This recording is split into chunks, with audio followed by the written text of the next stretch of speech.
So I'll call the meeting to order at 6:01. And we have Chris as our minute taker. At this time, is there any public comment?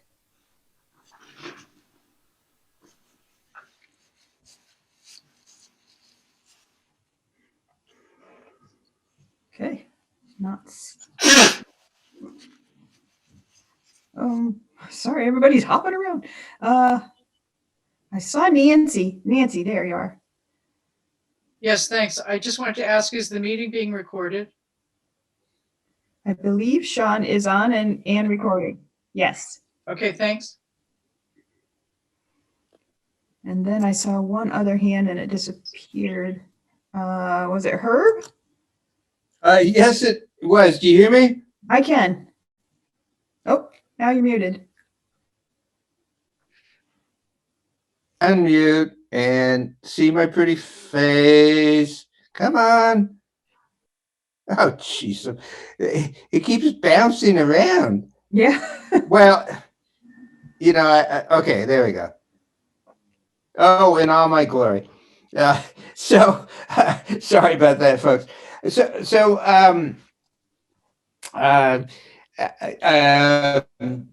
I sent around a proposal that I hope the board can consider tonight.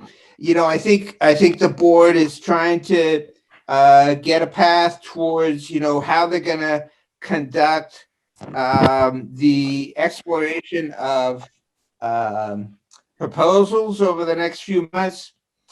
And one thing that I've been thinking for a while that, it'd be real helpful to have sort of a common basis of, what are the financial and staffing issues? And then I'm thinking, with the board's call for proposals, two things there. First, the people who want to make proposals should probably have a, sort of a baseline of information, which I think would be helpful, which I'd suggest. And also, the board's going to need some way, and the community's going to need some way to compare, alternative proposals.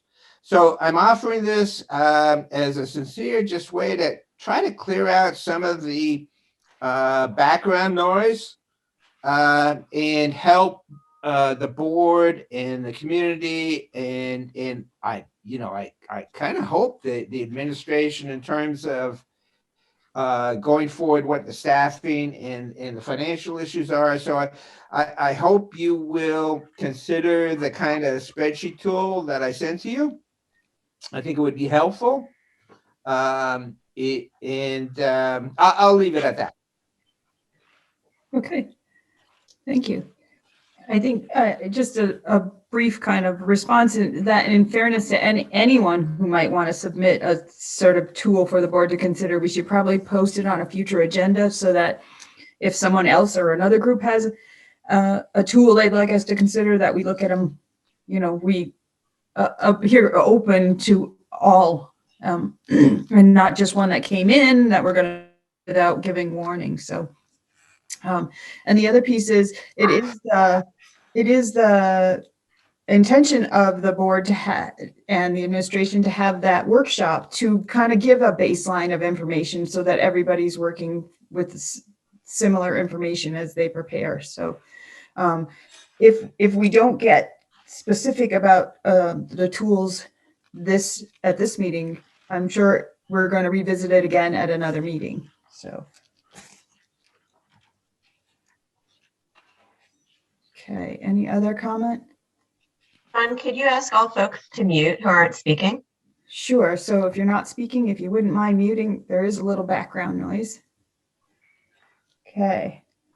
All right, so we're going to get started. We have a few things to get to, and then we'll get through a little board orientation and we'll move through our agenda. So our next item is the consent agenda.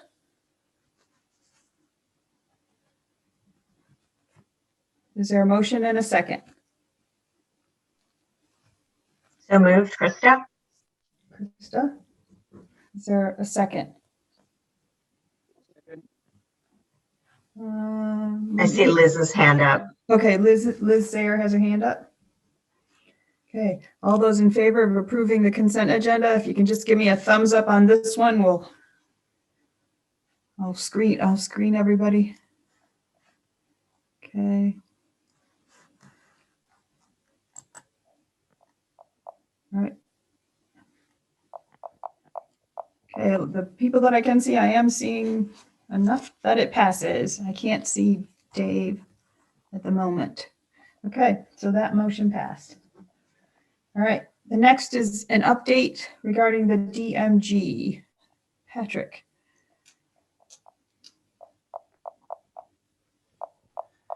Yeah, I included this in the agenda in the hopes that I'd have something today. When I last talked with Nate, he thought early this week he'd have something for me. Yet I haven't seen it, so I don't have an update on the DMG at this point.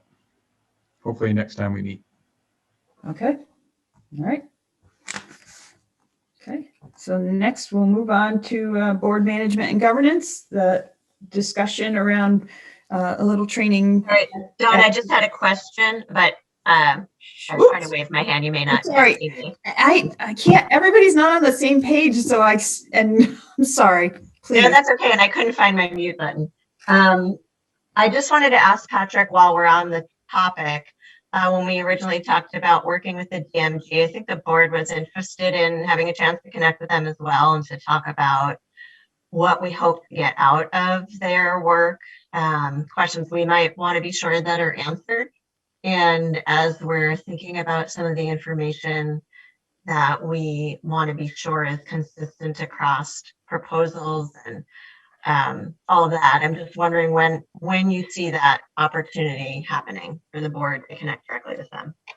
Yeah, I don't know that I can necessarily be clear about when I see that happening, but I think once we see the draft proposal from DMG, have a little back and forth there. I think part of that conversation will then be, when's the earliest opportunity for Nate and or representatives from the team to come and meet with the board and have an exchange there to make sure that we're dialed in the way that we want to be dialed in. So I think obviously that would be one of the very next things that would happen after we feel like we have a working proposal. Okay, any other questions about that? DMGs? Sorry, I gotta scroll through. Sandy, Don, I don't know if you can Okay. see me. Yep, Sandy. Well, thanks.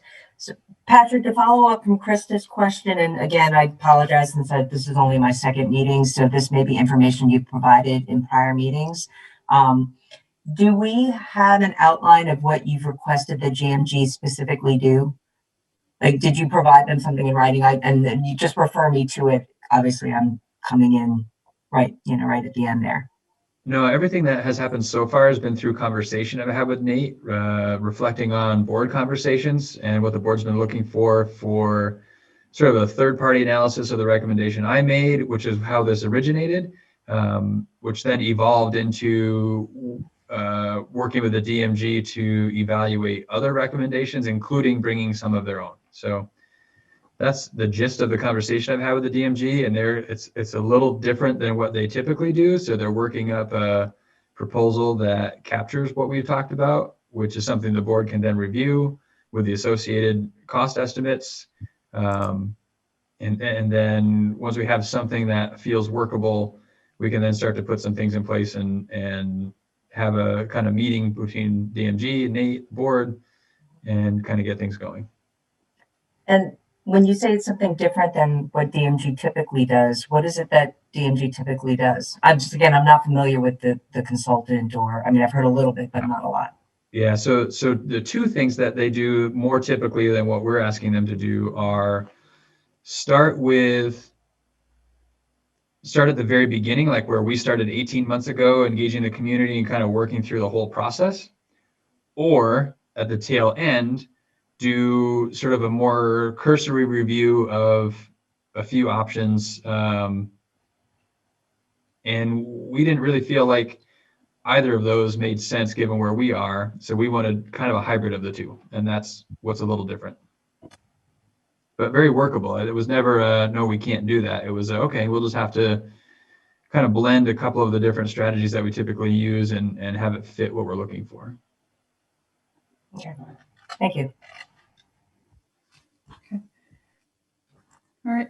Do board members have any other questions? If board members don't mind, I see Nancy has a question, and before we move on, I thought I'd give her a chance. That's all right. Thanks, Dawn.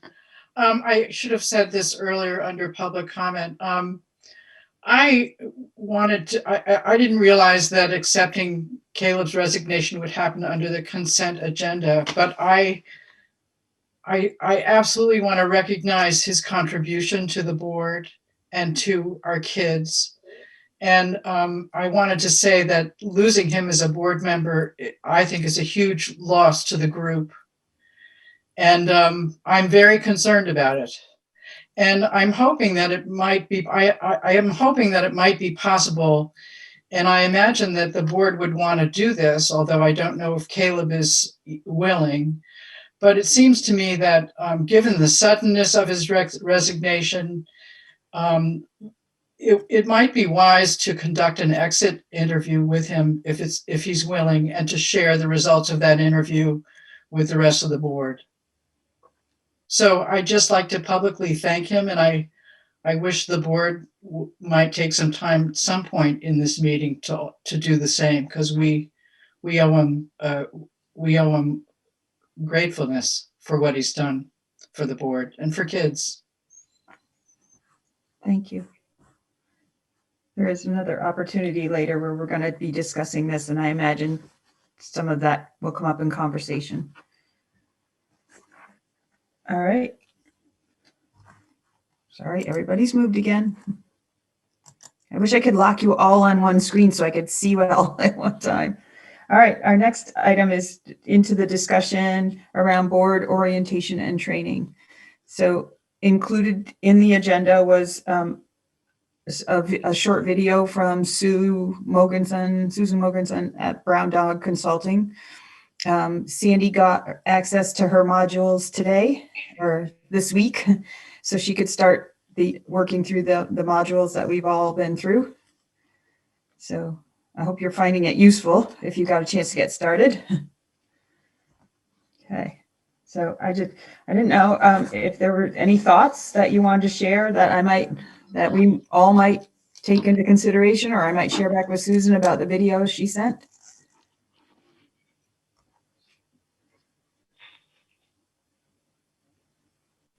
Dave? Thank you. So I did do all the modules and have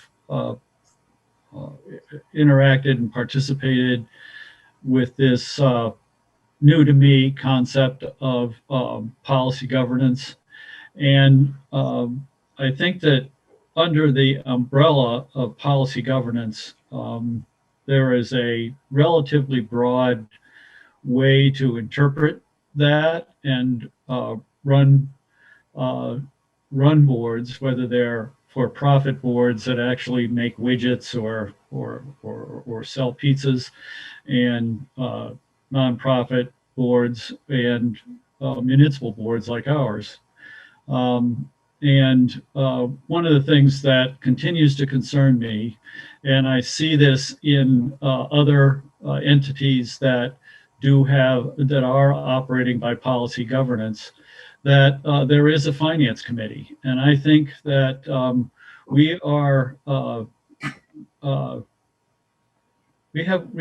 sign these payment affidavits monthly. We have a fiduciary responsibility to our taxpayers, and I don't think we're fulfilling it without a finance committee. Thank you. Okay. Any other comments, Sandy? How would we, as part of our process, be able to put a committee like that together? Would it be part of a motion or something we would put on the agenda specifically?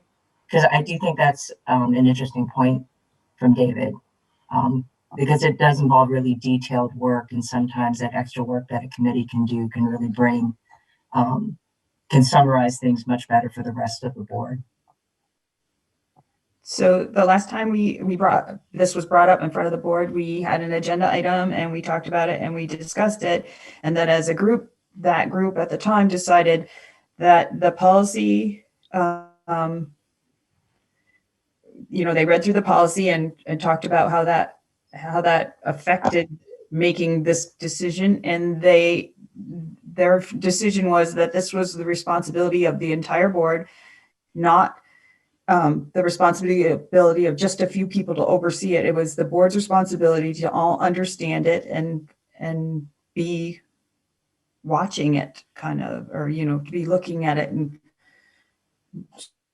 monitoring the financial conditions. So it would have to be an agenda item again, and we'd have to go through the same process of looking at our policies and discussing and making a determination that way. Okay. I only just bring that up because, granted, we're having meetings every 2 weeks. It's pretty busy right now. And these meetings are very long because we have so much packed into them, understandably. But one of the benefits of an additional committee that I would expect every board member to maybe even be part of if need be, is that you can invite, Floyd to come, who can talk at length, to specific meetings so that we can be informed and have questions and answers that would really be almost, I think, it's very cumbersome in our board meetings, which are full of so many things that we have to address. So, and I'm not as familiar with how we build our agendas, Dawn. So I don't know if that's something that can be a discussion directly with you, that's not a quorum, or that can be expressed. I don't know how we, as an individual board member, how we could advocate for certain items to be on the agenda, other than at the board meeting. So we did just talk about this through a monitoring report. We talked about the process of setting the agenda, and it really is outlined in our policy. Okay. And then if you look at that last monitoring report on that, there were some suggestions about additions to the policy, to some changes to make it more usable, or give board members a way to participate more in the decision. So I would say let's go back and look at that monitoring report, and then Okay. Great. Because I did just take the policy, I did 2 of the modules that you sent me from Brown Dog. Mhm. And what I thought was really interesting was that, part of the process of the board meetings is the board directing what happens. But my past experience as a board member was that as individual board members, I felt very disenfranchised from the process of what actually was determined, for the agenda versus, trust me, I have a lot of trust in you, Don. So I'm not saying, I know you're deep in the work of being the chair, but I know a lot of that is working with Patrick, which is totally appropriate to build the agenda. But I'll look at the monitoring, but I often felt that as individual board members, I didn't really have any role. Like I didn't have a way of expressing that. So I'll look back at the monitoring, and if I have any questions, I'll follow up later. And the other place to look is at the board work plan that we set every August. We look at that and determine, sort of lay out the year-long work for the board. So that's the other place that falls, that we look to when we're planning the agenda. We first look there and say, okay, this is what we've said we're going to do for these months, and follow that members have input on as we build it at the retreat. Right. But of course, these issues, I don't think people quite anticipated the extent of the current issues that we had probably when you had your August board retreat.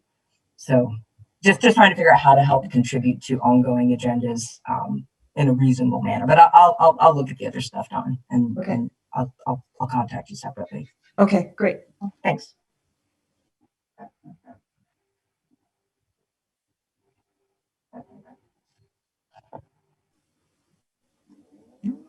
Liz?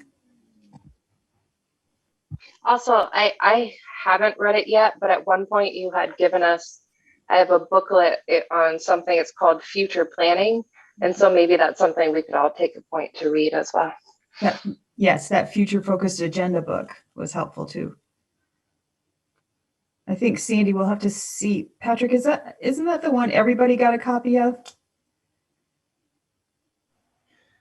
Yes, it is. Yep. And so maybe I'll have to get in contact with Sarah McLean and see if she still has her copy and she could loan, send it on to you or something, because that's helpful as well. Dave, is your hand up again, or is that from before? It's up again. I just wish you'd remind me when that discussion took place, and because I don't recall it. So maybe it happened before I was on the board. Which discussion are you talking about?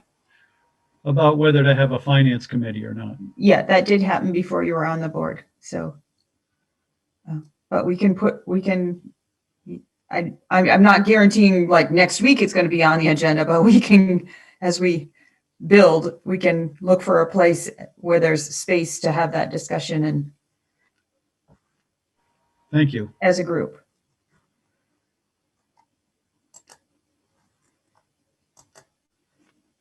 Okay. All right. Any other feedback on that video clip that was in the agenda?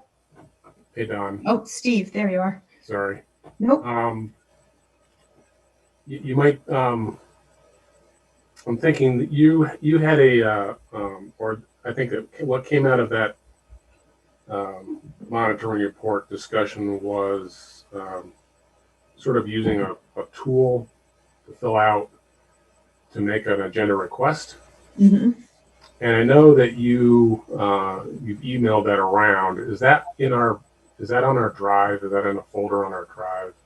It's actually in that, I'm sorry, it's actually in that future focused agenda book, workbook kind of thing that everybody has. There is a couple of samples in there. Right, but you had sent out an actual document. Yeah, that was, I think it was a copy of one of those, but I can look and resend it. I don't know that it's anywhere. Maybe it's attached to the minutes. I'm just wondering if it might be helpful to post it in our drive. Okay. And that way everybody can find it. Okay. I'm writing a note.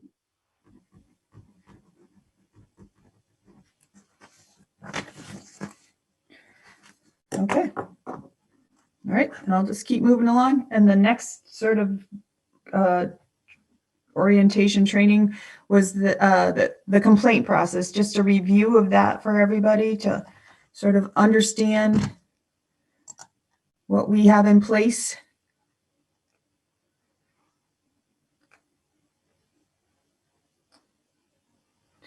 Was it understandable? Are there questions?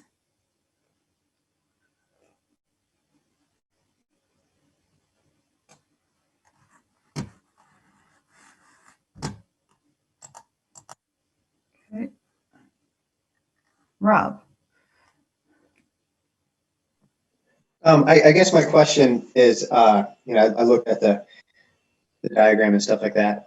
In regards to obviously this ongoing facilities use conversation, when folks write a letter to the board, is that sort of same, I guess, diagram followed, or that sort of response each time someone sends a letter? I'm not saying those letters are complaints by any means, but I'm just curious if we have a follow-up procedure for, I guess, non-complaining, reaching out, asking questions. So all those letters that came to us as a board, I responded, acknowledged and responded in one way or another that it was received and that it would be shared with the rest of the board.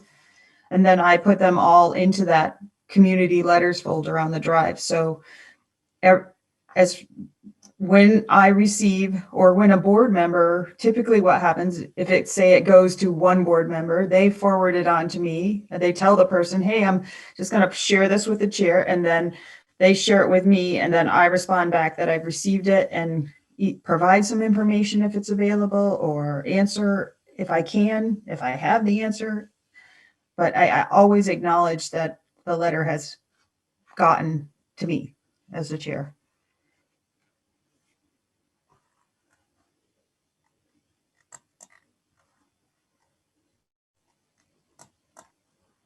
Okay. Oh, Sandy.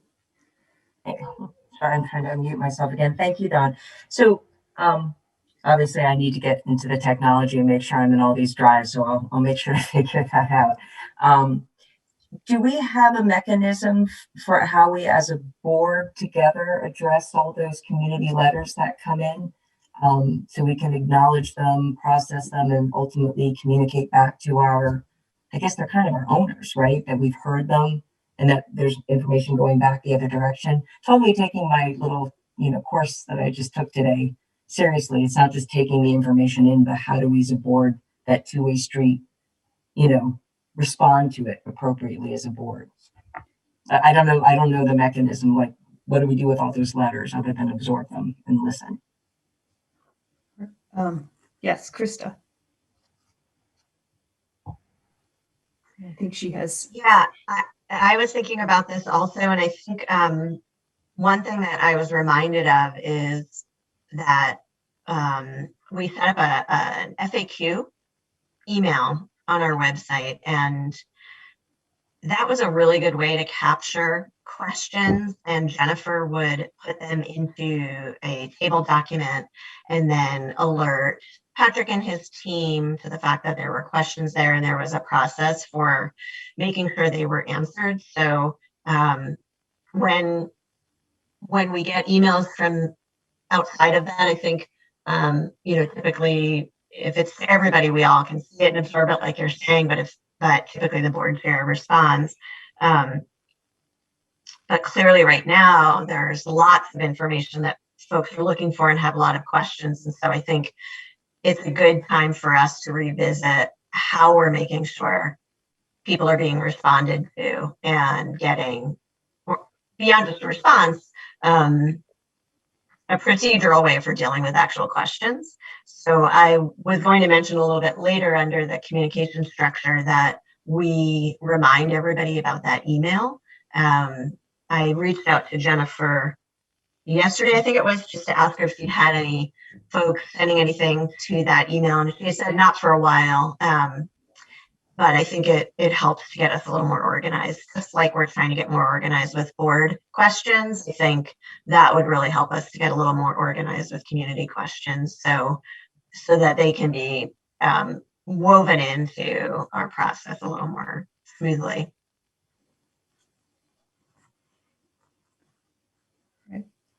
Yeah, a lot of our agenda items today kind of weave together around a lot of different things. I mean, the communication, I could see this more information sharing through the communication structure that we have in place, and just in our conversation right now, we can sort of work a little more on it. Okay.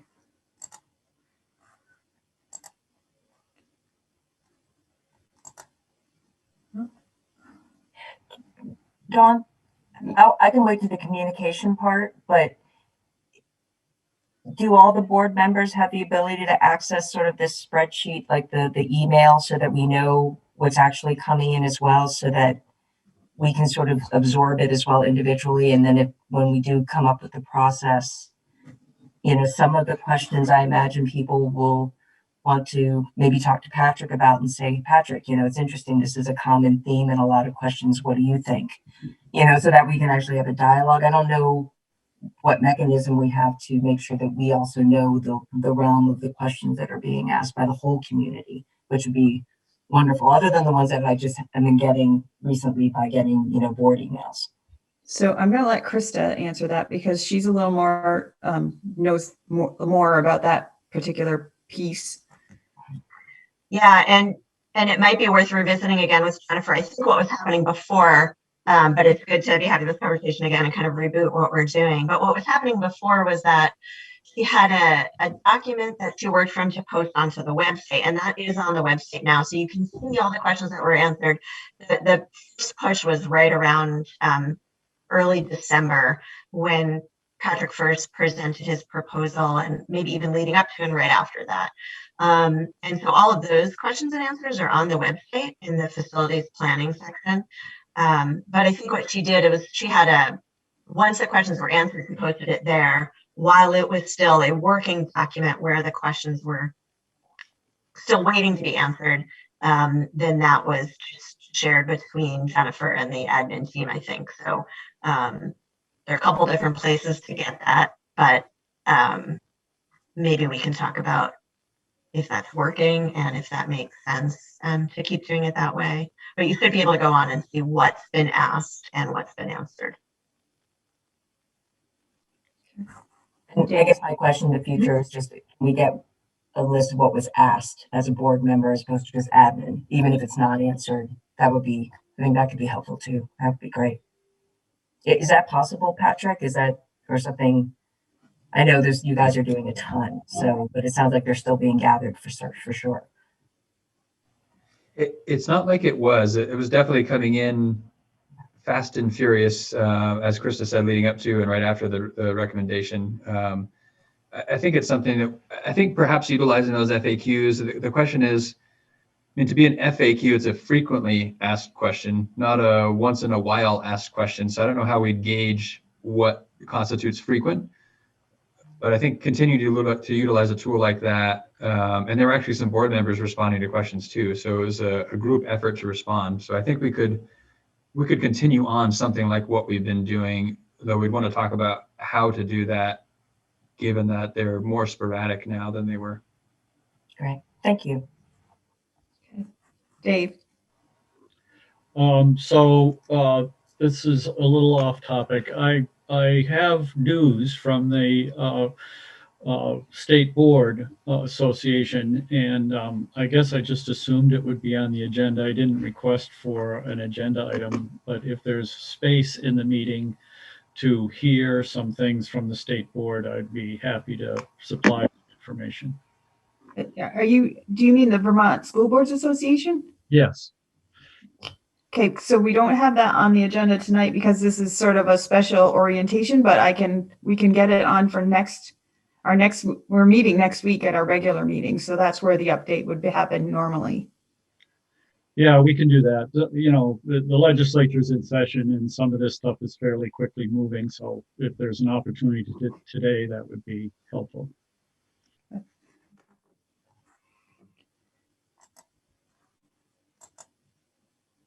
All right. Any more on the complaint process, understanding it?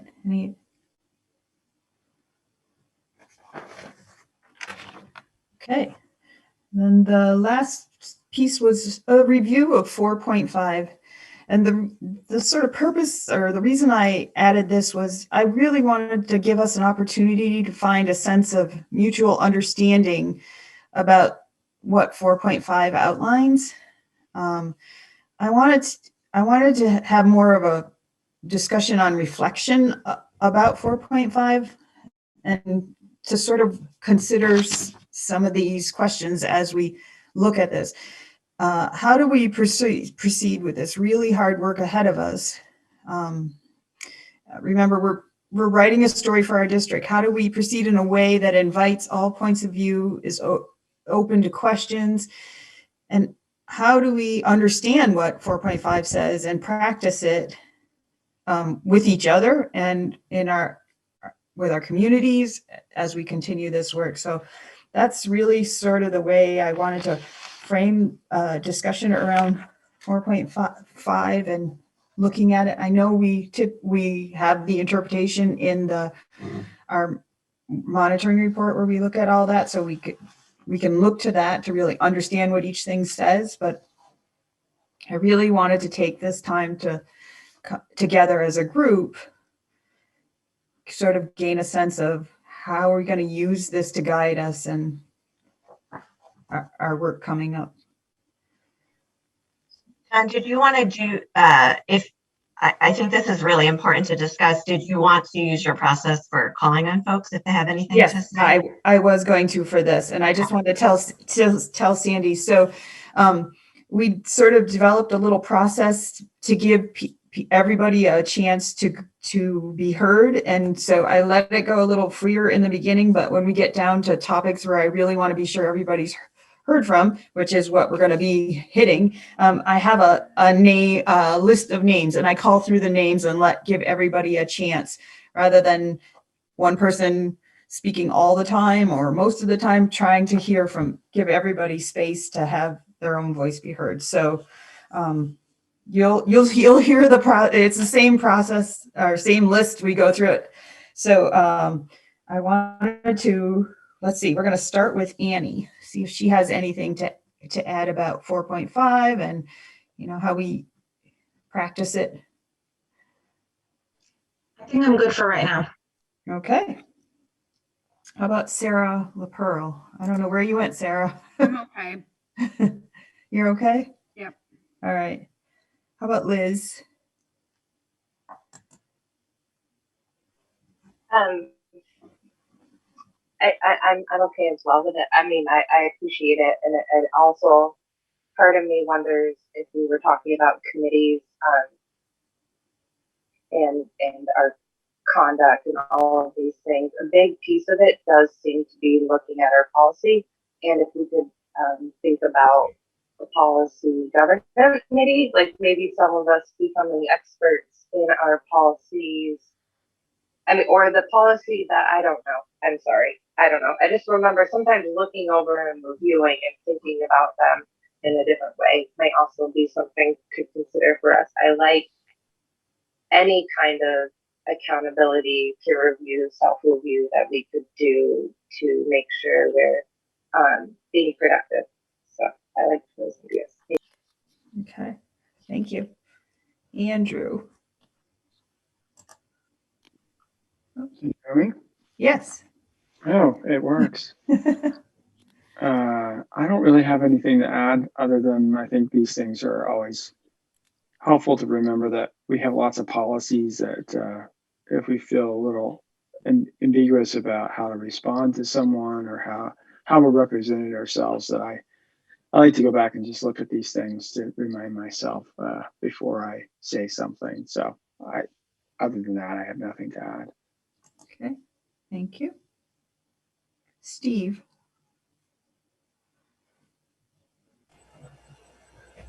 Yeah, I don't really have anything to add on 4.5. I think it pretty much talks for itself. I do agree with Liz's comment. I think it might be helpful to, as an idea, to reinstitute, a policy committee, mainly just to maybe even just as a kind of a bookkeeper for the comments that we seem to get in some of these monitoring reports, and whether we want to consider adding them to an agenda to discuss further. Or I know you're doing it.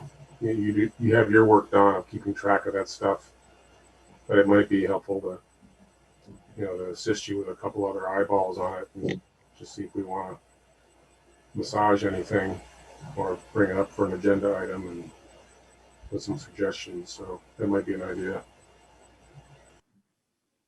Okay. All right, Kevin.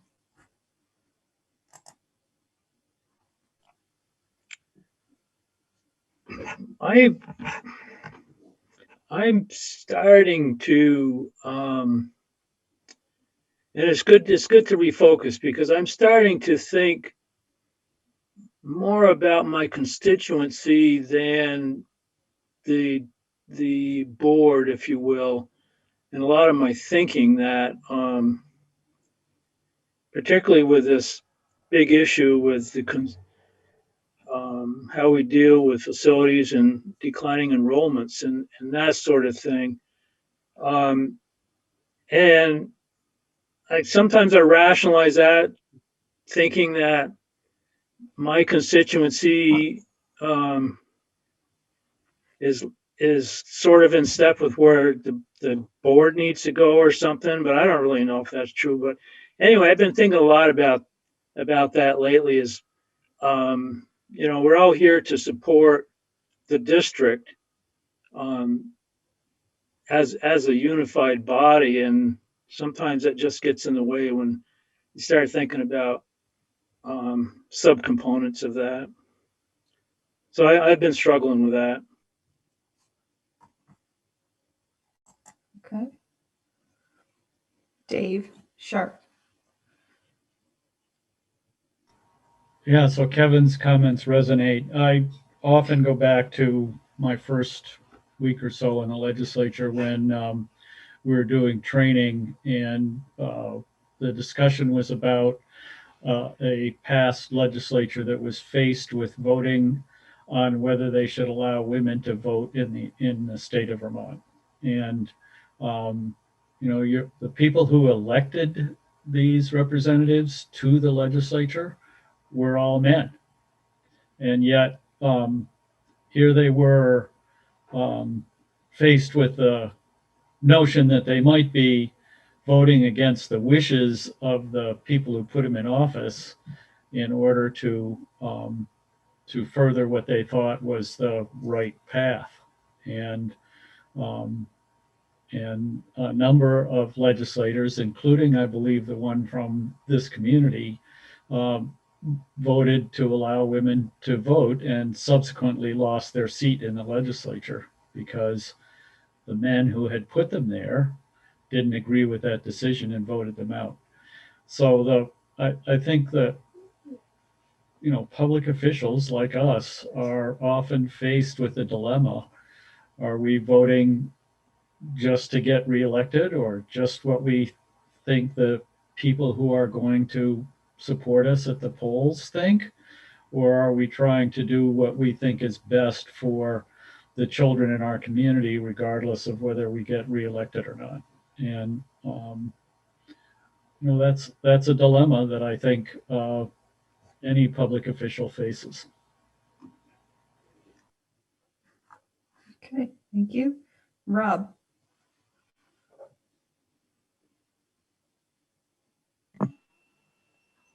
Yeah, as far as just the specific policy, I don't have any concern with the way it's written in the policy itself, but I think the bigger elephant in the room is just this ongoing conversation that has seemed to become more and more divisive between our towns and maybe even between our board members. And I've thought a lot just about my year on the board, which has been on Zoom, and how hard of a year it's been for all of us. And I've had 30 plus years of communicating with other individuals, whether I agree with them or not, but that's usually in person. And so I found Zoom just itself to be a real hindrance to an more open, free, honest discussion. I think it's really important as board members, we do express our opinions, and it's okay that they're different. I think that's really important. And I don't know if it's a factor of Zoom, or because this issue is facilities use issue seems to be so sensitive. I just haven't felt like either there's been really good discussion, or that there's blanket statements that are made that don't really help the process move forward, and language used that isn't necessarily for the better of all. And so it's hard to sometimes parse apart that individual opinion from language that I think other people interpret as a board member speaking for the board. And I think that's tricky when you're behind a camera in a 2D screen. I think that being said, we can all be better, I think, but it's also important that we try to realize we should maybe sometimes cut ourselves some slack too.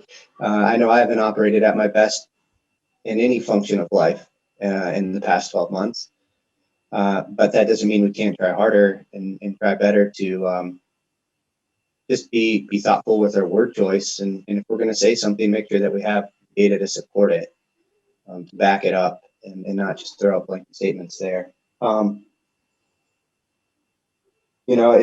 worked in outdoor education for a decade, and a big part of that was, giving feedback to students and other co-instructors in the field after a 30-day, a 49-day expedition. And that process was always really challenging, but really rewarding when done really well. And, if someone gives you good feedback, whether it's it's constructive or it's something that's reaffirming. I mean, really, there's only two answers that you can have is thank you or I don't understand. And I think the board, we could function better if we, at one point or another during the year, paused and gave ourselves feedback and possibly the opportunity to give other board members feedback. I know, you know, it's a revolving sometimes circle of who's on the board, but you know, to get better, sometimes you have to get feedback from others and be better. And if we don't allow that space, and I don't think this policy necessarily speaks to that, but this questions that you're raising on your chair note sheet, I think do speak to that. So it's just something I've been chewing on because I know I have my blind spots, and I would love feedback so I can be better as a board member. And I think this is an opportunity for the board to hear from the public too. And I think we have on how we can be better as a board moving through not only this process, but just normal board work too. So that was long-winded, but I appreciate the opportunity to speak to this. And, you know, all I can say is I'll try to be as thoughtful as possible and better. Okay, thank you. And Sandy, you're next on the list. Thanks, Don. So I've been furiously trying to access the website because I know a lot of information is on the MAUSD website and the policies and information. You know, before MAUSD was put into place a couple of years ago, I was on the policy governance committee, and I know we did a lot of hard work to try to figure out how to monitor ourselves, you know, and also to monitor executive limitations. And so I have that in mind. But when I look at 4.5, the first thing that comes to mind for me, and I forget now because it's been a while since I've been on the board, I actually can't answer this question off the top of my head. What have we identified as the ownership? You know, because I was just, again, a really good, you know, tutorials that you sent that I was watching from Brown Dog on how important it is. There are a lot of stakeholders that we need to be listening to, but really we take our direction from what we've identified to be the owners. And in terms of hearing from them and then communicating back to them, you know, we're accountable to them, right? But we also have authority for everyone below us to try to achieve that, what we're being responsible for. So I didn't know if you could, because this is sort of orientation, you know, if we could talk about what we've identified as our ownership. I imagine our communities must be that, the people who, you know, all the 5 town people who vote, you know, and contribute to making the decisions that ultimately we put out there. I imagine they must be ownership, but I apologize, Don, it's been a while. I just don't remember who that is, because to me, that really then speaks to 4.5 and helps give us direction as a board in our discussions and help us focus on who we're really beholden to, right? And not individually, not necessarily constituents, but all the owners as a whole that we've identified, and how we as a group with our knowledge feel like that we can best reach those goals or the things that they're asking for from us, you know, for our community. Yep. So I think there's 2 places, and I see one right now. It's under 4.0, where it talks about on behalf of the citizens of Bristol, Lincoln, Moncton, New Haven, and Starksboro. And then there's another place, and that's the one I'm not sure on where it is, that talks about the voters. So as I remember it through that conversation, it was the citizens the citizen voters of the 5 towns kind of thing. But I'm happy to look back and, you know, see that we're saying the same thing in both spots. And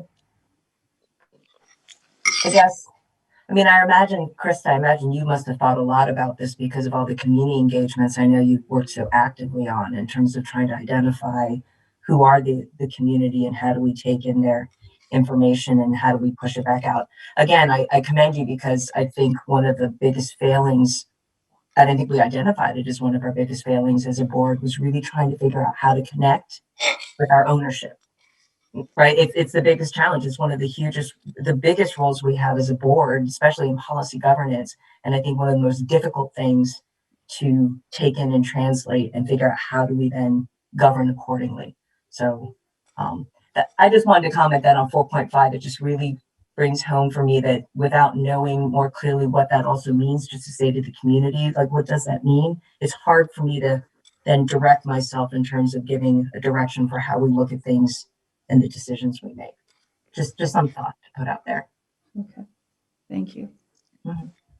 And then, okay, just there's somebody with a mic open. So if everybody would just double check, if you're not talking, would you might mute yourself? Maybe it's a phone. Krista, I'll let you.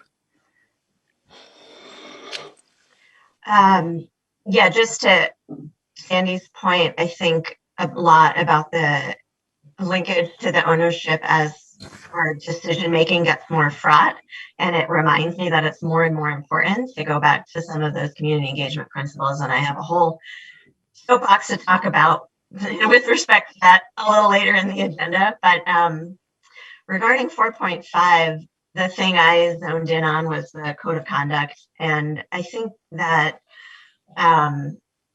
it also speaks to kind of where we are at this decision-making point. And, I appreciate a lot of what Rob said. I think we all have some relationship to schools. We all were students, we're all taxpayers, we're all residents of the 5 towns. And so we all do have a vested interest and opinions and emotions and reactions to this whole process. And I don't think it should be expected that we don't have those and that we completely set aside when we sit in these meetings as board members. But I do think that it's really important to be deliberate and mindful about what we say and how we speak. And I think broad generalizations and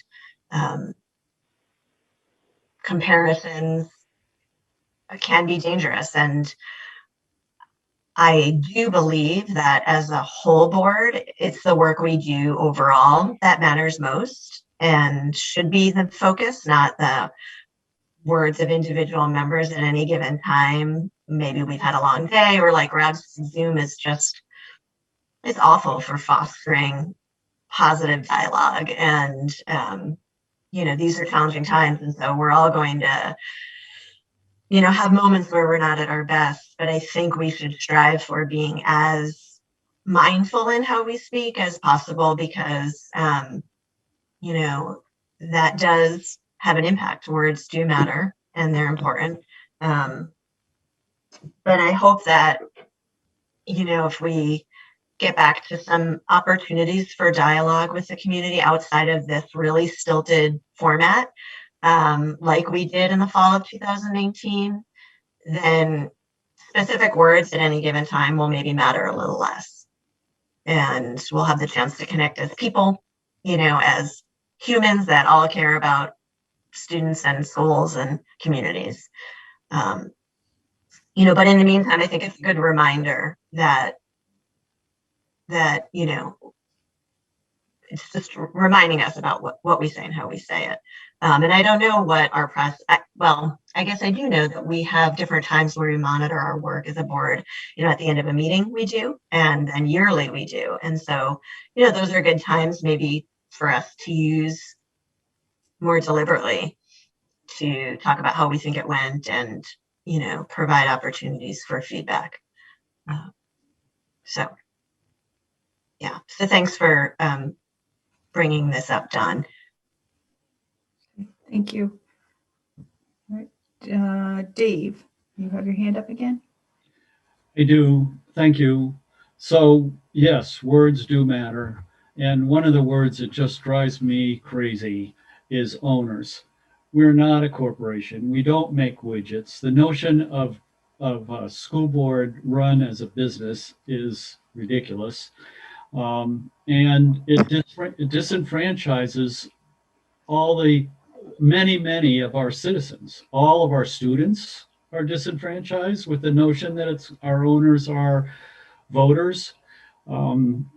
Immigrants who actually have children in our school district, they're they're disenfranchised. So the whole concept of we're running a corporation and we have an ownership is ridiculous, in my view. Liz?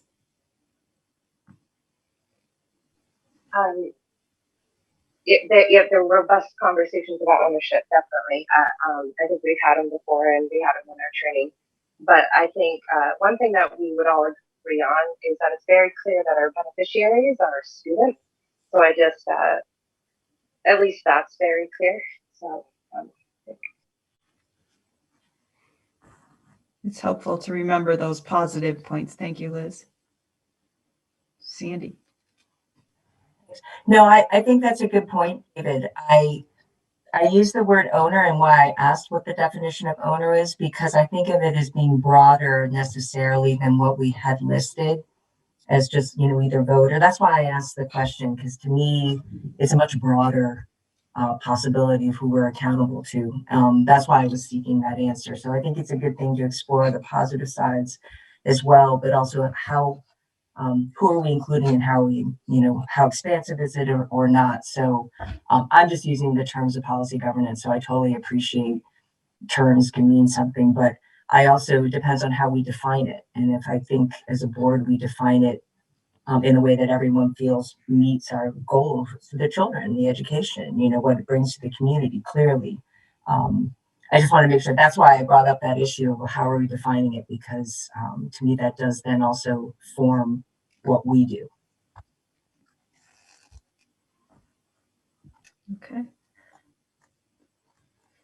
So anyone else who didn't make a comment, Annie or Sarah LaPearl or any of those earlier ones who didn't have a comment? Okay, thanks. Okay.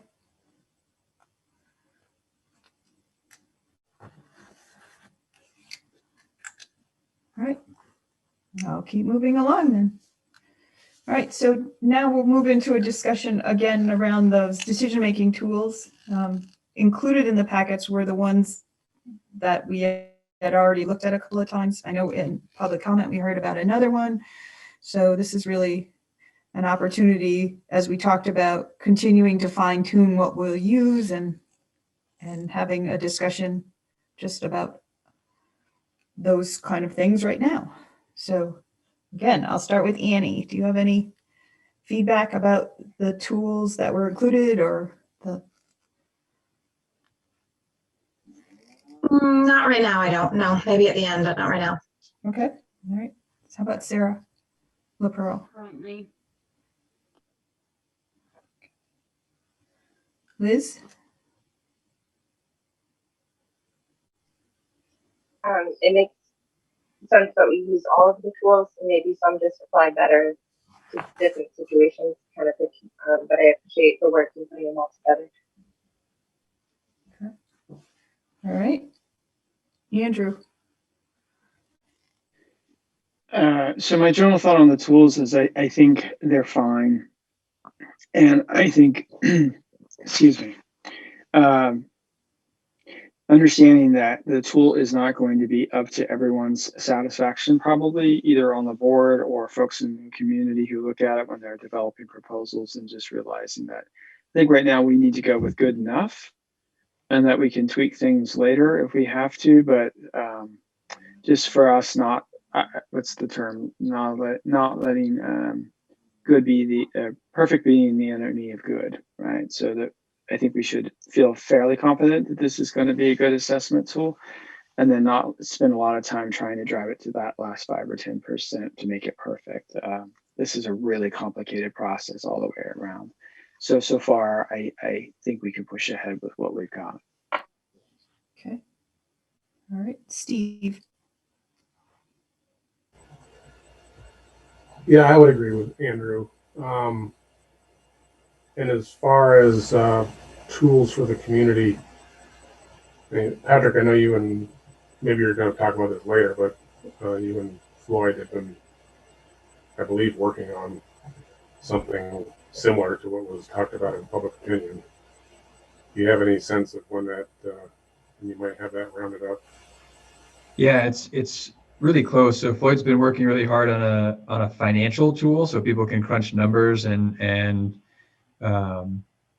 they can look at average costs per different positions and facilities costs and try to sort of a choose your own adventure kind of tool as people want to put together different options. So that's the financial side. And I'm also working on a sort of compilation of resources so folks can look at some state level resources, some local resources about what are we trying to achieve educationally. So they can kind of marry the educational and academic and social and emotional goals that we have with the costs of operating and because it's more than just the numbers, right? Like we can crunch numbers in lots of different ways, but we're trying to use resources that we will have available toward some targeted outcomes for students driven by the ends policy. So people really need to ground themselves in both the financial realities and the academic pursuits as they put together proposals. So we're taking it from both angles, and we do. Floyd, I think, is ready to share one tab of a tool that he's working on to give a sense of what we're building, and I can share the super drafty document that I started to kind of pull together.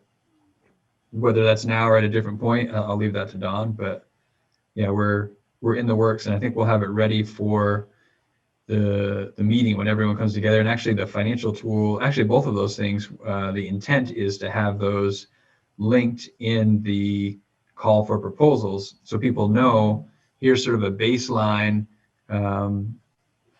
of information for people to begin working from and thinking on. And then when we come together at the workshop or the informational meeting, we can hear more from folks about beyond what was provided, what do you need, or perhaps even more so, spend some time going over those documents with folks so they can understand the tools and how they can be useful. Sort of to tie into that, and this goes to the letter that was going around talking about getting a little better grip on how you envision your consolidation plan addressing the educational side of things, because that's as you note, that's an important comparison. So I can say from going through your presentations that I have a pretty good sense of what that is, but it sounds like it might need to be a little bit clearer defined and useful for other folks to be able to use as a comparison tool. How does their plan stack up against how you see that working under your proposal?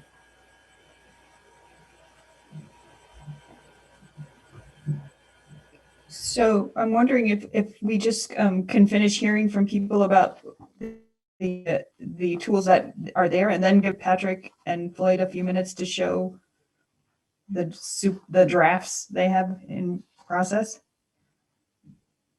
Okay, so Kevin, we'll just finish up this and then. So I think these are good for a preliminary evaluation. I'll stubbornly stick to my concept of that I've been pitching, that there's really two levels of thinking here, if you will. A broad base for the proposals and a very finite, more detailed presentation level, if you will, that will get into a lot of the nuts and bolts. The only thing that I struggle with a little bit is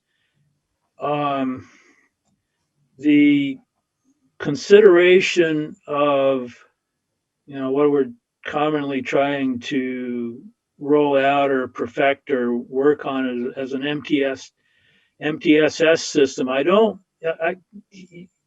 I see academic excellence and all this kind of stuff, and in my mind that means make the smart smarter, and it doesn't really encompass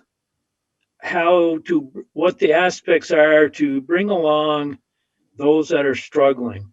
And if I see anything that I'd like to see stronger in these two tools is exactly that, is more of an emphasis not only in excellence but in how effective the proposal is and bringing along those that struggle. And then when we go to the presentation stage, we would have another whole list of much more detailed questions and expectations, but that's another story at this point. Okay, thank you. Dave Sharp. I'm okay. Okay. Rob.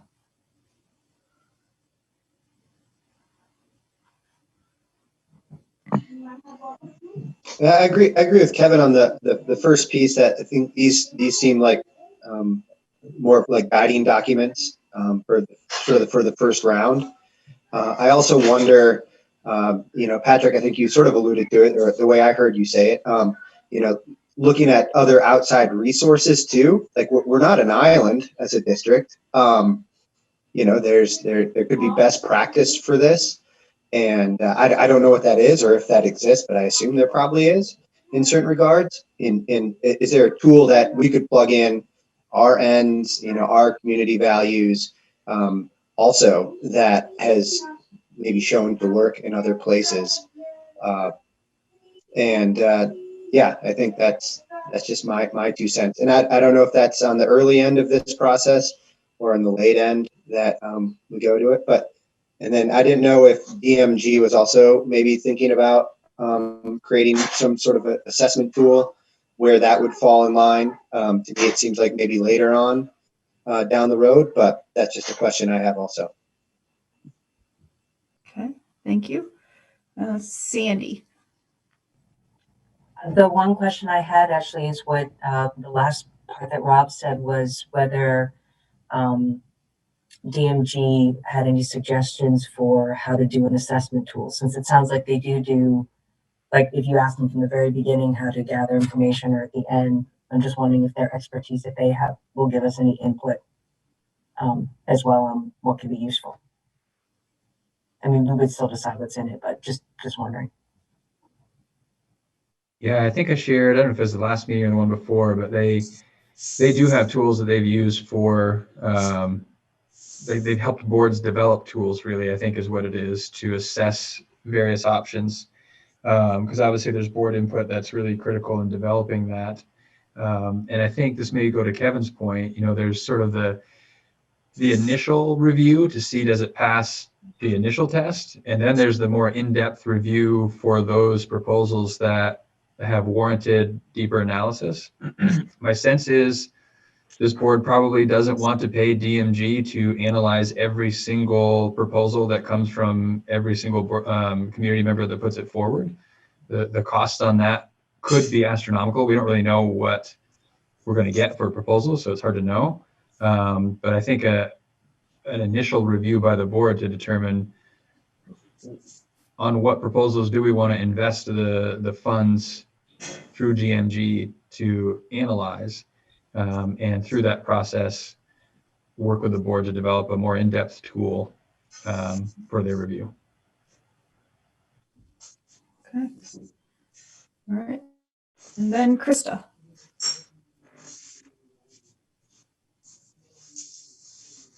Yeah, just building on what Sandy and Rob was saying, I think I'm more interested in DMG helping us to develop a metric than I am for them coming up with more options. I feel like there can't be very many more options than we already have out in the universe. I also know that we really need their help with the community engagement piece. I think what's most interesting to me is having a third party help us, because this isn't my area of expertise. How do we look objectively at all of the different parts and pieces of this problem, this puzzle, and help us to be better at evaluating them. And so I feel a little muddled with the tools we have right now, because I feel like they don't really scratch the surface of what I think we're going to want to know. They're a really good start. And I guess maybe this is sort of what Kevin was saying too. And the values are key. But there's many more layers that we want to look at. And I just don't know, I'd like to hear, Patrick, what you and Floyd have been working on. I'd like to be able to see that and look at it more closely beyond just this evening, and really be able to get a sense of, is that everything I would want to know?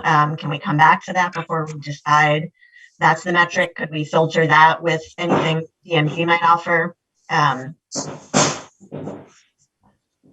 The other thing I wanted to say is that I don't know where this fits in the process, but I'm going to reiterate again that to me it is hugely important that when we get to evaluation, that we find a way to do it collectively with board and community members, some students and some staff. And, at the end of the day, maybe those recommendations come back to the board to make the ultimate decision. And I'm really invested in ways to make this be a community problem solving or community grappling versus folks out in the community trying hard to figure out what it is we want and hoping they get it right and feeling like maybe we're not going to listen either way. I don't want to set us up for that. I think that's not a good plan. So I don't know where in the process we reevaluate just the kind of ultimately how we select proposals. Krista, this is Louis DuPont. He's unmuted, Dawn. I don't know if you as the host, if you could mute himself, because it's totally interrupting your feeds, Krista, and I want to hear what you have to say for sure. Yeah, I don't have the power. I don't know if somebody else has it. Nate Richardson, mute yourself. And there's also Louis DuPont. Yes, Louis, you need to mute yourself, please. Okay, I'm sorry. That's okay. Thank you. Hi, Louis. Hi. The last thing I wanted to say is that so can you just hang on a minute? Oh yeah. Sorry, I'm only getting every third word and I want to hear it too.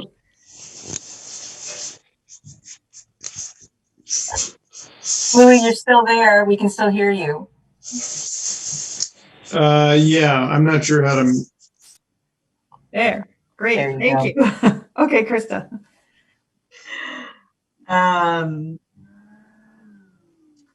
No, I just also, I don't know where to ask about what's happening with the principals and what they're working on. And that was mentioned at the last meeting by Nancy, and that was total surprise to me. So I'd love to hear more about that.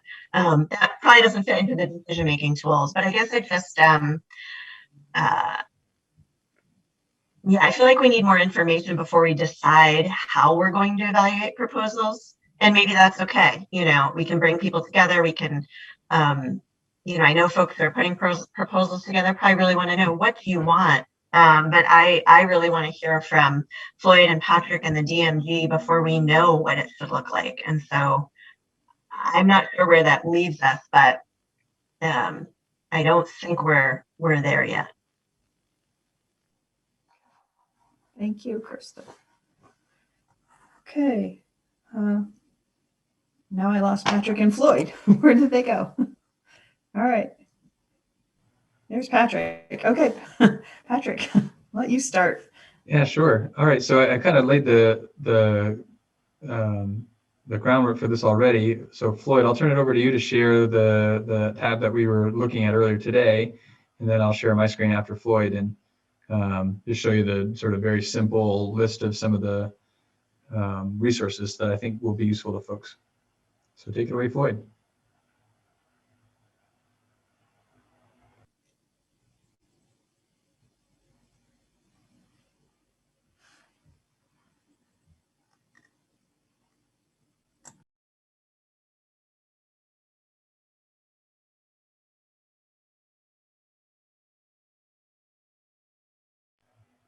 And don't forget to unmute in case you're still muted and talking. I can't quite see you. Thank you. I'm hoping you can see a big spreadsheet. Get somebody to give me a thumbs up. Got it. All right. It's fairly familiar to the board members. We've used this in the past kind of for our budget building structure. And if you look kind of dead center, fiscal year 22 is highlighted in yellow. And that's the budget that the board just approved. Going down through top line expenditures, expected revenue, education spending, an equalized pupil, which drives the spending per pupil, down to how that affects the tax rate. Can you see my cursor? Thank you. So that 212,760 is the projected threshold that we're in good standing with. You can see we've got numbers that go all the way out to 31. And we've used a 4.26% increase in our annual expenditure. And I'll get to how we arrived at that in just a minute.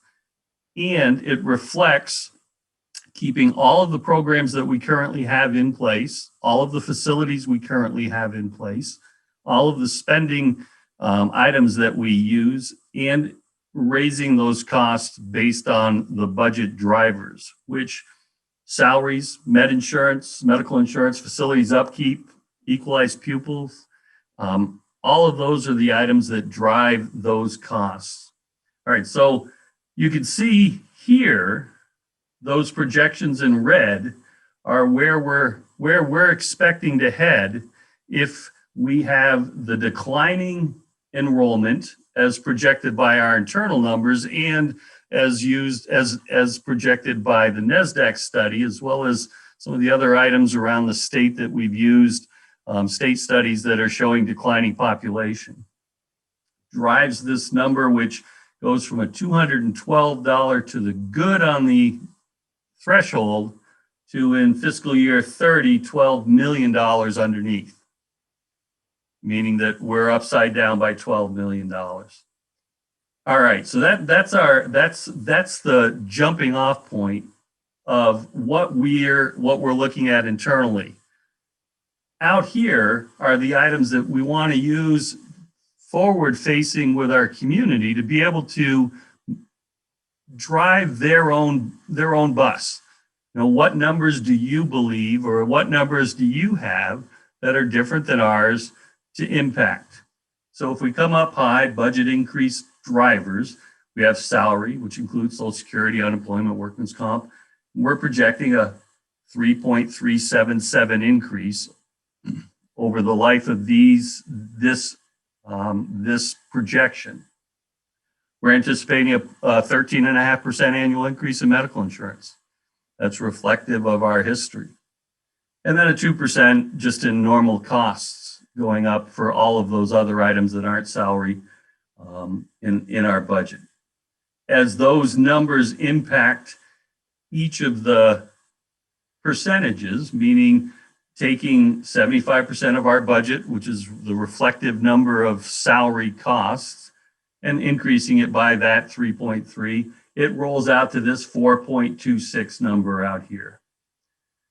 All of these items that are in yellow are areas that can be manipulated by whoever has this spreadsheet to drive the numbers here reflective of what those assumptions are. So I'm gonna come in here on salaries, and if we look at this 0.03377 and how it drives out this number, if we said, for example, 0% increase in salaries over the course of the next 10 years, we're still $4.5 million upside down in year 30 on the spending, keeping everybody we have, but no increase. So let's put that back. Let's go with projected threshold down here. We're assuming a 2.5% increase in the annual state spending threshold. If there's a belief that it's going to increase, that the state's going to look at it and go to a 4.5, how does that impact us? It impacts hugely. we've gone from 12 million to 7 million over the threshold. Sorry. Back to 2.5. We had some great news today. Dave may have been hinting about it. We're hearing that the capital expense exclusion may be added or is being added to the yield bill, which means it has a pretty good opportunity to continue forward. So if we take our $1.1 million,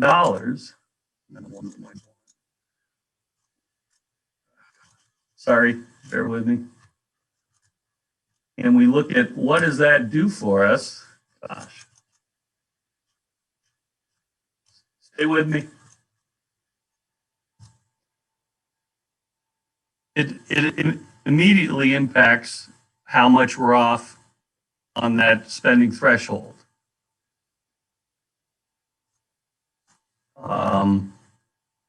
Equalized pupil, using the NASDAQ study, plugging that into the formula that we currently use based on the average daily membership and what that drives for an equalized pupil number. The projection in 2030 is that we will be at 1228, about 200 less than we have now.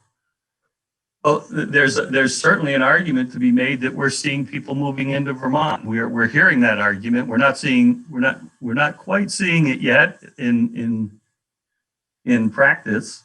But let's say we move to 1465.71 of projected equalized pupil back in 30, so that here we've built ourselves to the same number we've had here, because we expect that people are moving in. That doesn't mean they're moving immediately into our schools. There may be younger kids, younger families, but it certainly slows the decrease and then comes back up.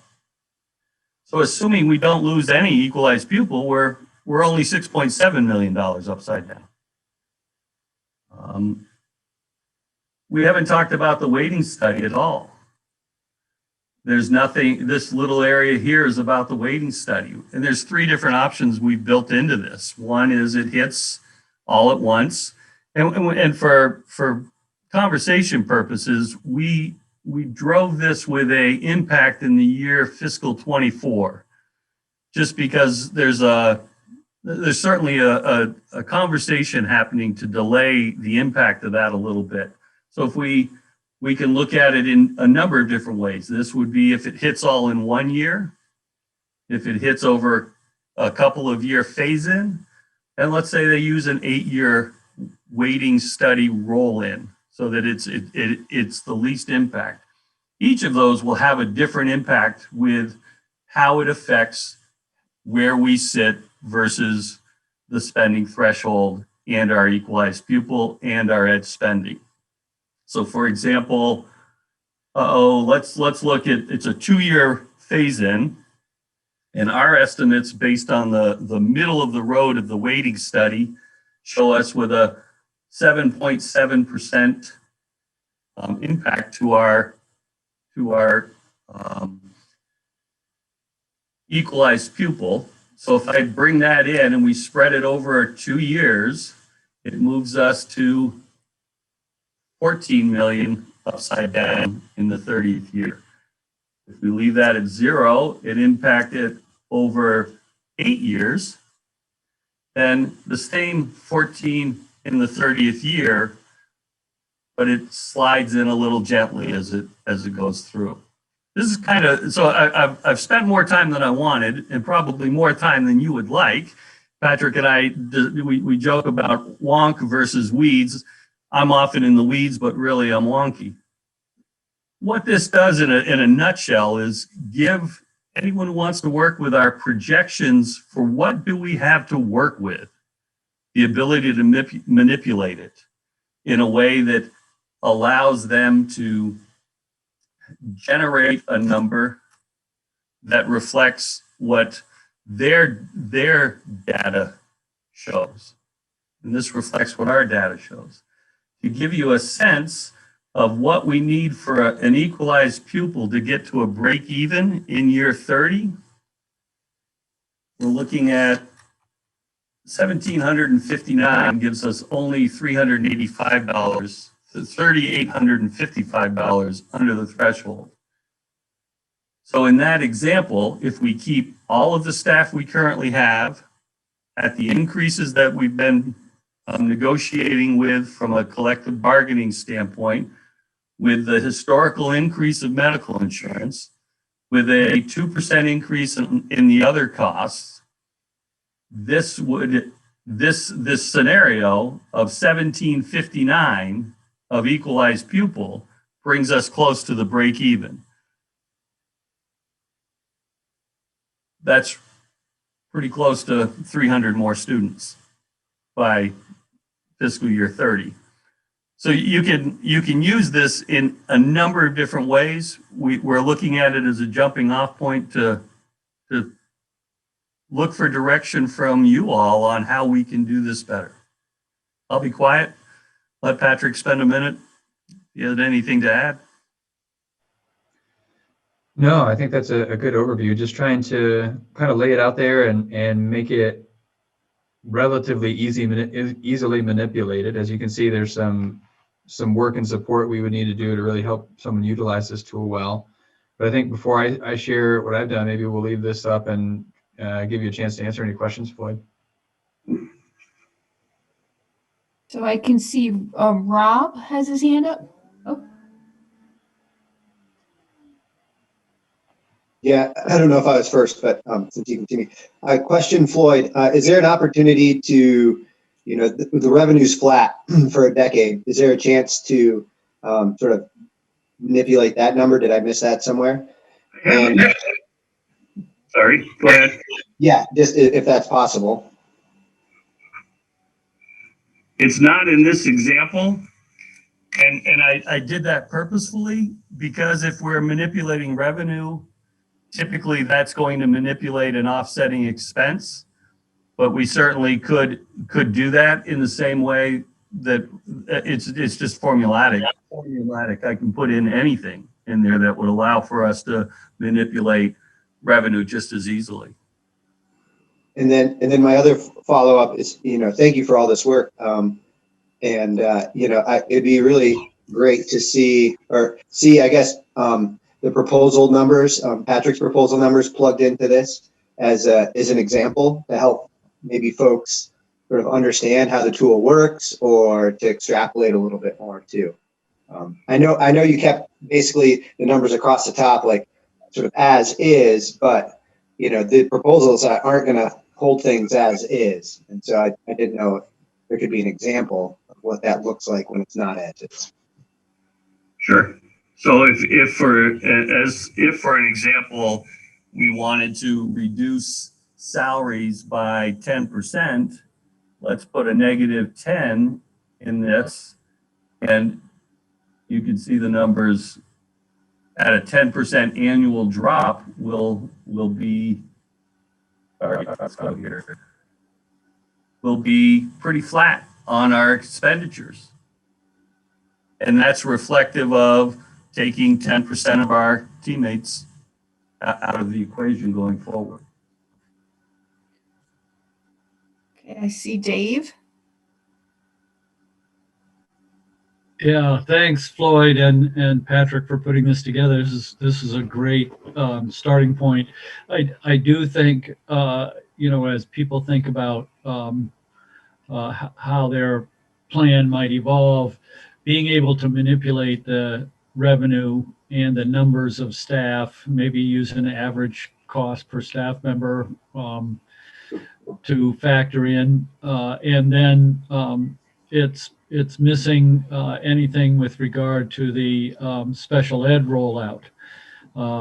And I sort of think in my mind, first of all, I think the weighting study numbers that have been analyzed by JFO in the legislature are wrong with regard to the poverty in our community. And I think that there's going to be some effort to get better numbers there. But I also think of the special ed rollout as being positive for our district.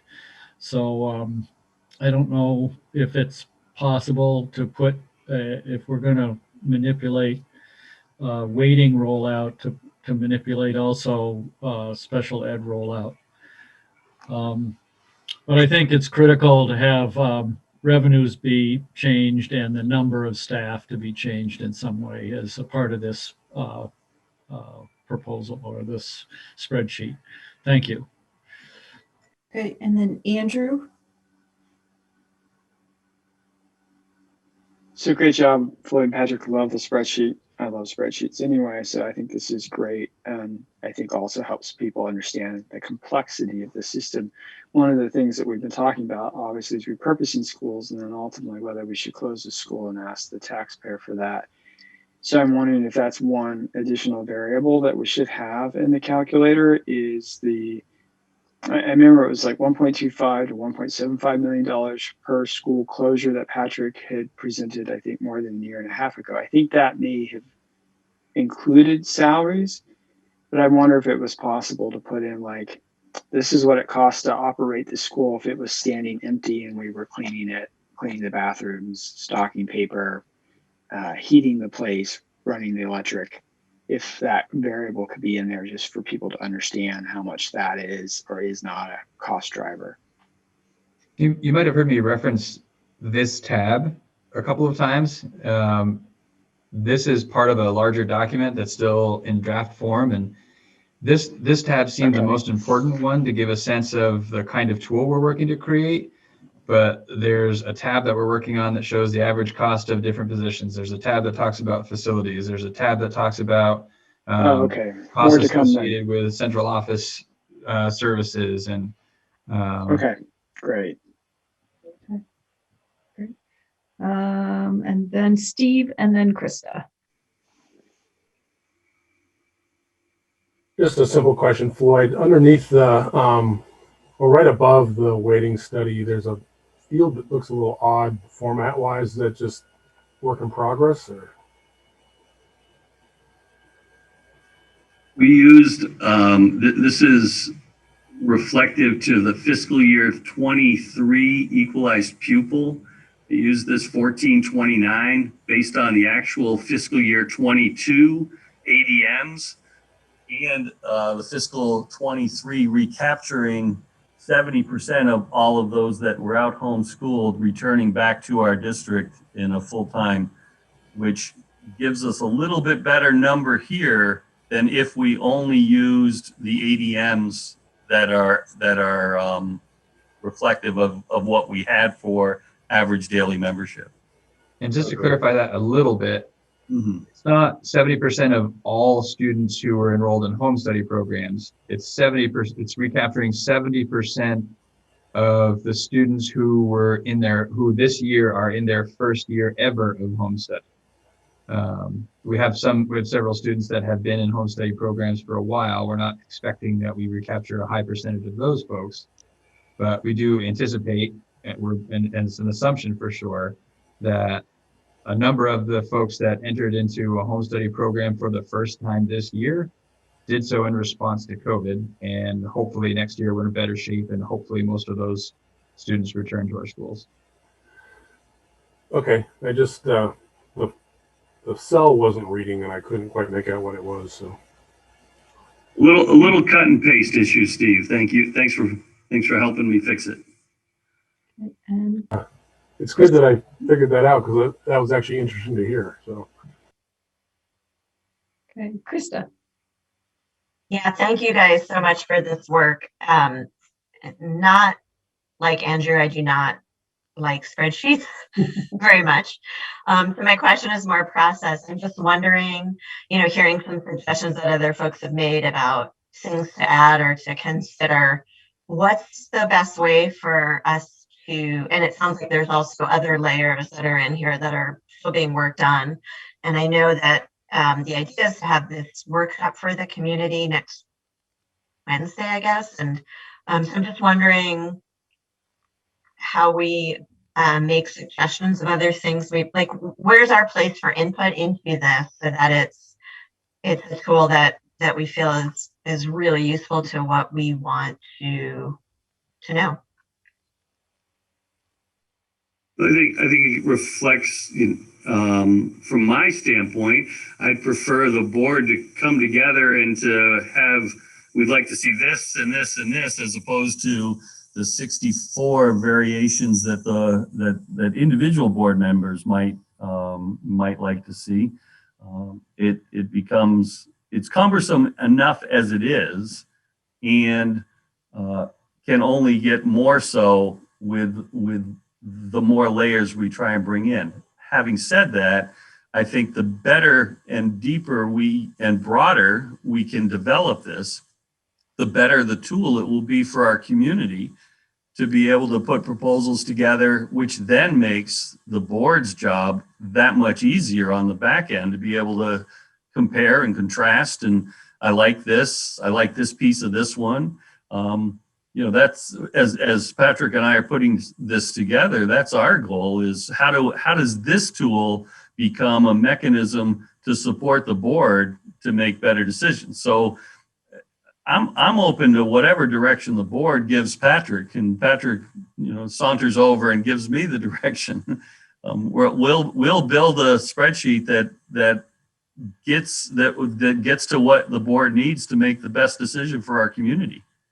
And I guess the audience, when I was thinking about this, and as I've been working with Floyd on it, in my mind, the audience has always been with this tool. I'm a community member who wants to put forth a proposal, and I need a tool that's going to help me crunch the numbers based on my proposal. So I've been thinking about it from that lens, not so much the lens of how can this tool be used by the board to identify what they want. And I feel like knowing the audience may drive different tools. And maybe there's a way to merge the two into this one tool. But the thinking was a starting point for the community members who are interested in putting together a proposal, and then gathering from community members, perhaps ahead of time, but at the very least at this informational meeting. Some of the informational meeting is us providing more information and helping folks understand the tools, et cetera. But a lot of it is, as you've had time to think about it and you've played around with the tool, what questions do you have? What more information do you need beyond what we've given to work on your proposal? And so that's where, to me, hearing from the community members what else they need, we can either adjust the tool based on that feedback or provide additional resources to help support whatever direction someone might be going in. Okay, that's helpful clarification. And maybe if we could revisit on our board agenda, revisit this as we think about evaluating proposals, that would be good too. So we can take a little more time to think about it.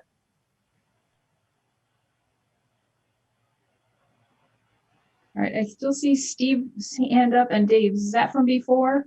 You've changed positions, so I can't tell if it's a new hand or an old hand. Sorry, Yes, Donna. that's from before. Okay. All right, so I guess Patrick, then you're going to give us a sample, a little peek at your sample.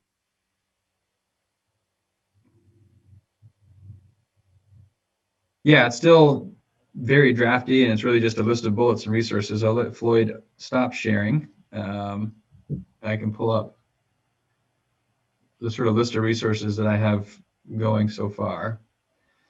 Somewhere, Floyd, on one of your screens, you're going to see a little red stop share at the top. It may be, if you have 3 screens going, it may be the one you haven't needed yet. All right. And I'm not seeing it yet. There it is. There we go. Thank you. Nicely done. Floyd's first screen share. Nailed it. Way to go.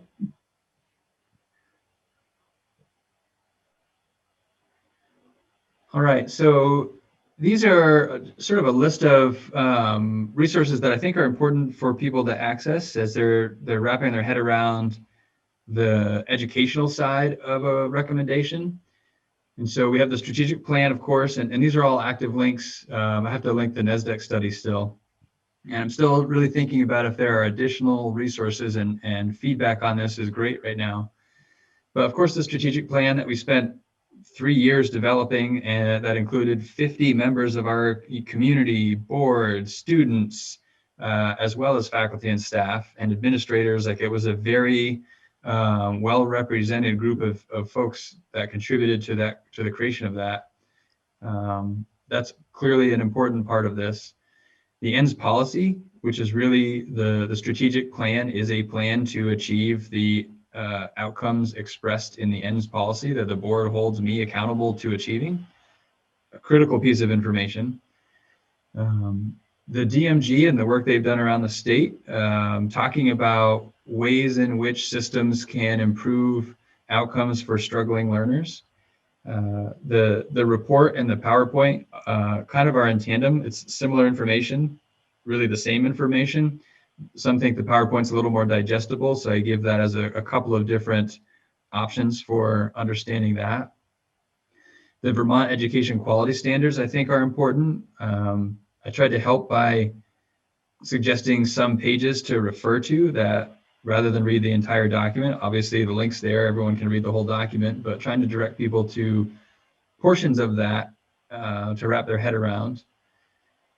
This isn't the most recent ENDS monitoring report because it was so much more of a means report, but to go back to the prior actual ENDS monitoring report and take a look at our student data. That has to be part of this conversation, right? If we are truly focused on improving outcomes for our students, folks need to understand what are the outcomes for our students now and the motivation behind a push to improve those outcomes. Of course, the community values. This is a list of the prioritized community values. This kind of mirrors the tool that you looked at as a draft tonight. And this is prioritized according to the analysis of the survey results that Rob and Krista gave several weeks ago now. The Vermont MTSS Field Guide digs deep into the work we're trying to do in building our multi-tiered system of supports. I think it's important for folks that are putting together a proposal to understand that system that is so critical to being able to meet the needs of students, all students, including those who struggle, but not exclusively those who struggle.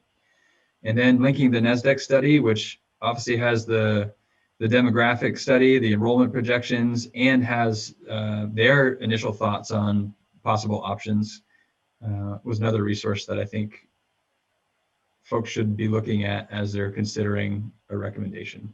So this is the attempt to provide the educational resources to know toward what end do we need to manipulate the numbers in terms of what we're striving to achieve as an organization. We are not striving to achieve numbers. We're striving to achieve outcomes. And this helps articulate ways in which we might get to those and what those outcomes might be. And obviously it needs a lot of work. I need to work on an intro, like it needs a lot of work, but in terms of the kinds of resources that I think we ought to make available, I think these are at least a really good starting point.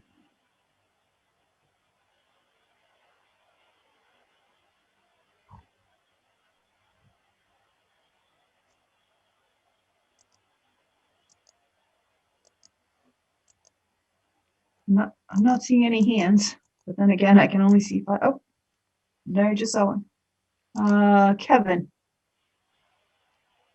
So I understand the basis of the Pickett's report is cost or cost understanding, but there's some tremendous information in there as far as setting up a structure to understand that cost. And I don't know if you could get around the cost aspect of it, if you could see some benefit to pulling information from that report or not. Yeah, I definitely think there are benefits. Yeah,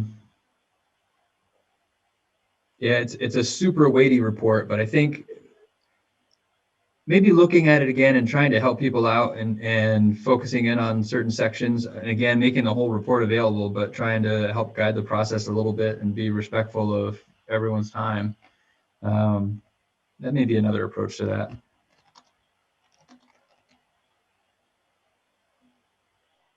And then Steve Rooney. So this is just a comment going back to what I mentioned earlier. I mean, having your current plan's educational approach outlined, and how it fits in with these sources, would give folks a target to strive to do better than. I mean, that's what we're looking for. How are we going to? We're not looking for a solution that's as good as yours and does exactly what you're doing with facilities. We're looking for if there are alternatives to what you suggested that are going to provide equal educational outcomes. So having that in a concise location would give folks a good benchmark to try to achieve. Yeah, I certainly, I see the value in that. Just thinking about how to articulate that, but in whatever attempt I can make to articulate that, I think will be valuable. It also has me thinking about, another potential resource, definitely a different kind of investment in time. And maybe this is something that is more for the board than the community. I don't know.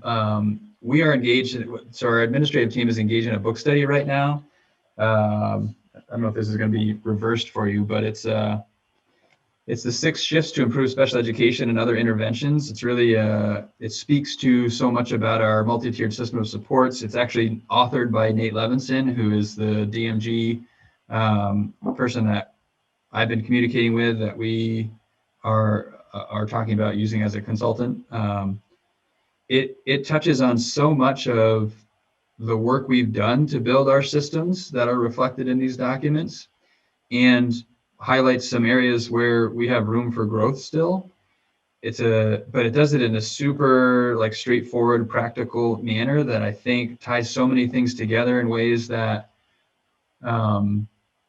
would take a different level of work and expertise and analysis to tie a lot of these other documents together. So I'm actually thinking about, if the board was interested, we'd be happy to get copies of this that I think would really, really resonate and help offer some clarity of where we are, where we've come, and where we need to go as we think about the educational piece of this. So again, I can link it as a resource here. Folks can pursue it on their own. It's a relatively quick read, but again, I think super informative. Krista. Thanks, Patrick. What is the link to the strategic plan? And is it to the really broad brochure version of the strategic plan, or does it drill down at all into, okay. Is it to the website? Yeah. The actual. So I guess, and I know I've mentioned this to you, I think outside of board meetings before, about, if there's a way to drill down into that more, and I think this would be helpful for folks shaping proposals, and definitely helpful for the board as we evaluate outcomes at the end of every year. There's so much that goes into rolling this out, both, from what's achievable based on our staff and resources, from how we as a district actually define things like social and emotional learning and equity. It's been great to hear presentations from some of the team leaders on the goals of the strategic plan for a given year and how that's broken out. And it just kind of puts some meat onto the bones of what's a really aspirational document that's hard to, it could be translated in lots of different ways. And, I know we talked about what that could look like, but even as sort of a summary of what's happened so far and where teams are thinking of going in the next year or two might be helpful, because it has been really well thought out. And there's a lot of really good info in the detail that I think would be great for community and board to know more about. Yeah, and I think we scratched the surface of it with the last sort of ends monitoring report. That was really a means monitoring report. But as a member of the strategic plan oversight team last year, Krista and Liz, I think as well, you got a chance to get a pretty deep dive into the work that was happening around the strategic plan. And there has definitely been more that has happened, not as much as we'd like due to just responding to the COVID needs. But yeah, we could definitely talk about kind of going back to where we were last year as a starting point and building up to where we are now, and sharing some of the conversations that we're having about where do we go from here. That will be. Yeah, that's a lot to ask for hours. between now and next Tuesday. I get that. Yep. I'm just thinking about some of the conversations that have surfaced about, well, how do you define equity and how do you define social and emotional learning? And, you know, I think that what that looks like on the ground it is so valuable to know more about. And it ties a lot to our resources, you know, what we want to do, what we're not able to do. Yeah.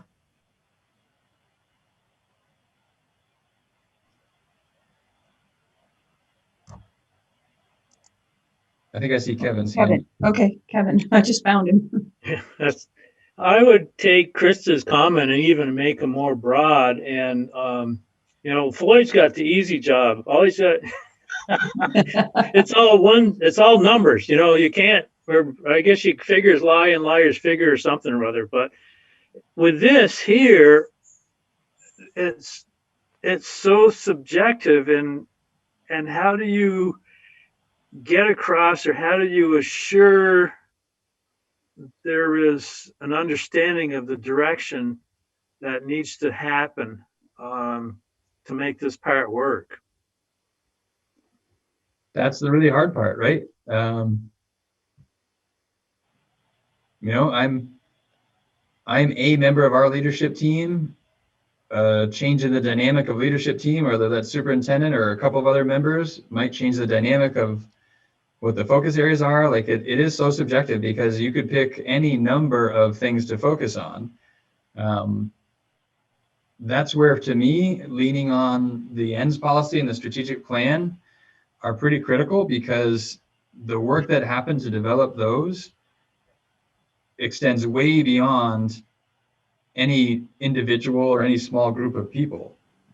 That was work, and this is true as I understand it of the ends policy as well. I think there was a very intentional and inclusive, I'm sure iterative process that spanned many months to create the ends policy that we have. And that same process was used to develop our strategic plan.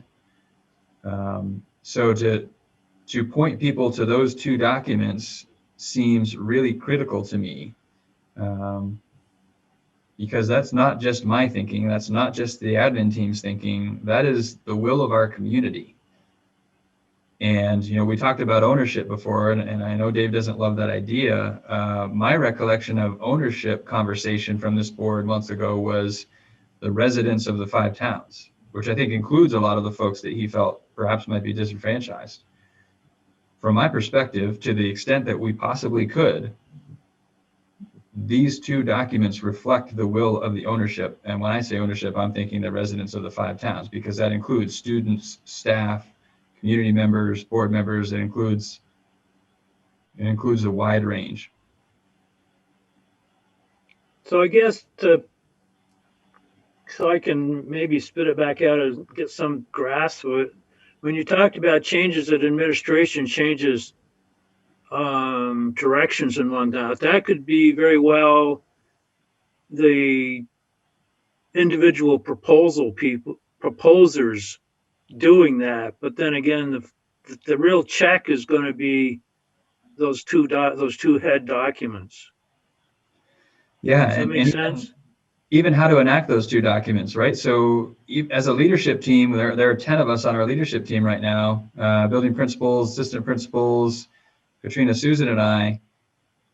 We have lots of conversation and debate about, I think we should do this, or I think we should do that, or that should be our approach, or we need to strengthen this area, all while working within the ends policy and the strategic plan. So there's a great deal of subjectivity, and that's where it's sort of the art and the science of educational leadership, and knowing what our North Star is, being the strategic plan and the ends policy, digging into the research about what resources are out there that suggest A, B, or C are the approaches we should take. And we deliberate and we deliberate, and we don't always have, I would say we almost always have consensus. It's not almost always unanimous. A lot of varying thinking, which I think is really important and healthy. And at the end of the day, we have to pick something, and we have to go with something in our efforts to improve outcomes. And yeah, could someone pick a different course of action to improve outcomes? Sure could. We've picked a direction as a team through lots of conversations and deliberations. And it's important to engage in that work and follow that path with fidelity to see if that's going to work. Because we can change paths 3 times a year in how we want to get where we want to be. And we'll always be starting something new and different, and probably not ever get anywhere in our pursuit. I think it's really important to spend the time to write the plan and pick our path, and then work the plan. I think about Val, she's always said it around the board work plan, but plan the work and work the plan. And I feel like that's what we're trying to do related to these documents that you see here that are key resources for the work that we're engaged in and the systems that we built, which again, I think is tied nicely in a bow in many, many ways in this book that we're doing a book study on right now.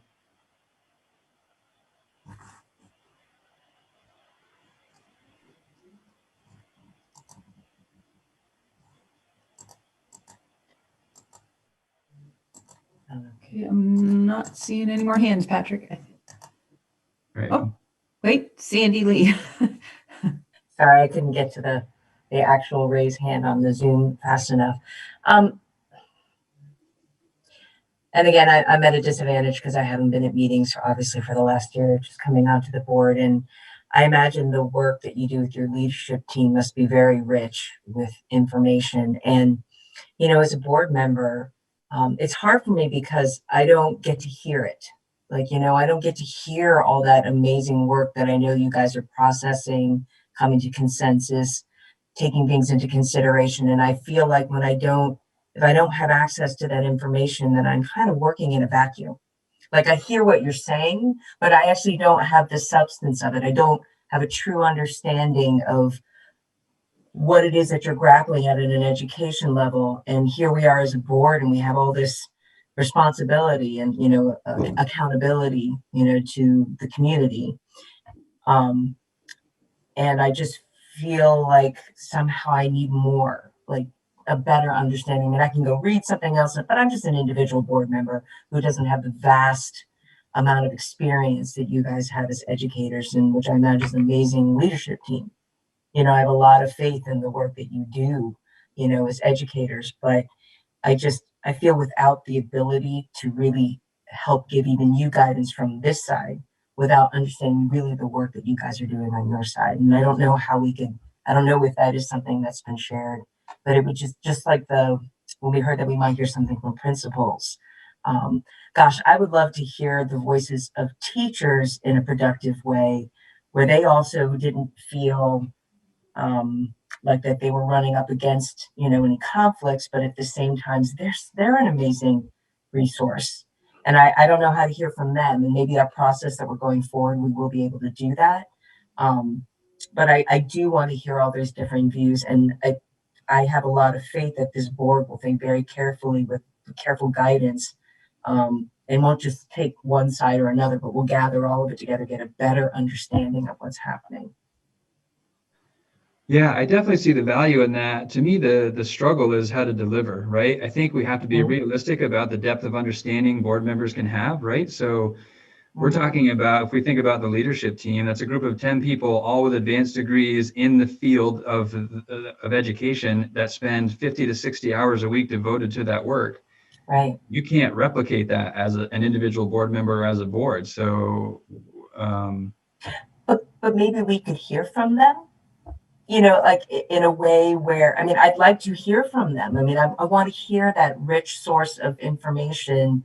And kind of like, I don't, I totally don't want to be interfering with your need to be running the school. I totally appreciate the fact that there's a lot of moving pieces that need to be moving forward and trying to get a plan together. But I really feel it's important for all of us to hear in a manner, and I would love to hear suggestions from you on what would be a productive way for us to hear these things. But I do think we need to hear them and all the different ideas, putting aside, any particular agenda, but just trying to, what are the challenges in the community, that each of the different schools have identified. So we have a better understanding of each of our 5 communities that we're responsible for currently with each of the schools, because they aren't all the same, right? And to keep in mind, I think some people know more about other schools than others, but I feel responsible for every one of those schools: Moncton, Starksboro, all of them, Beeman, Bristol, Lincoln, and I know so very little about them, and I feel at a disadvantage. And yet we have to make these really important decisions. So I just put that out there, and I haven't thought of anything in particular, Patrick. And I agree with you. I would love a way to be able to hear, just like we hear your input and your, educational piece. I value those principals as well, being in those buildings, and would love to hear from them.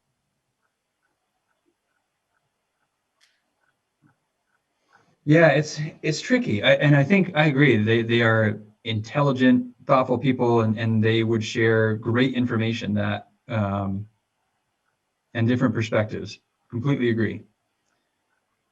Mm-hmm. And I think when I think about any organization, we're talking about education, but any organization, at the leadership level, and you can define that in a lot of different ways, there's a need for leaders to do work in confidence, share conflicting thoughts, challenge each other's thinking, kind of hash it out, Mm-hmm. and work through that process to make some decisions and set a path without necessarily having all of that conversation out in front for everyone to pick apart and take us off of a path.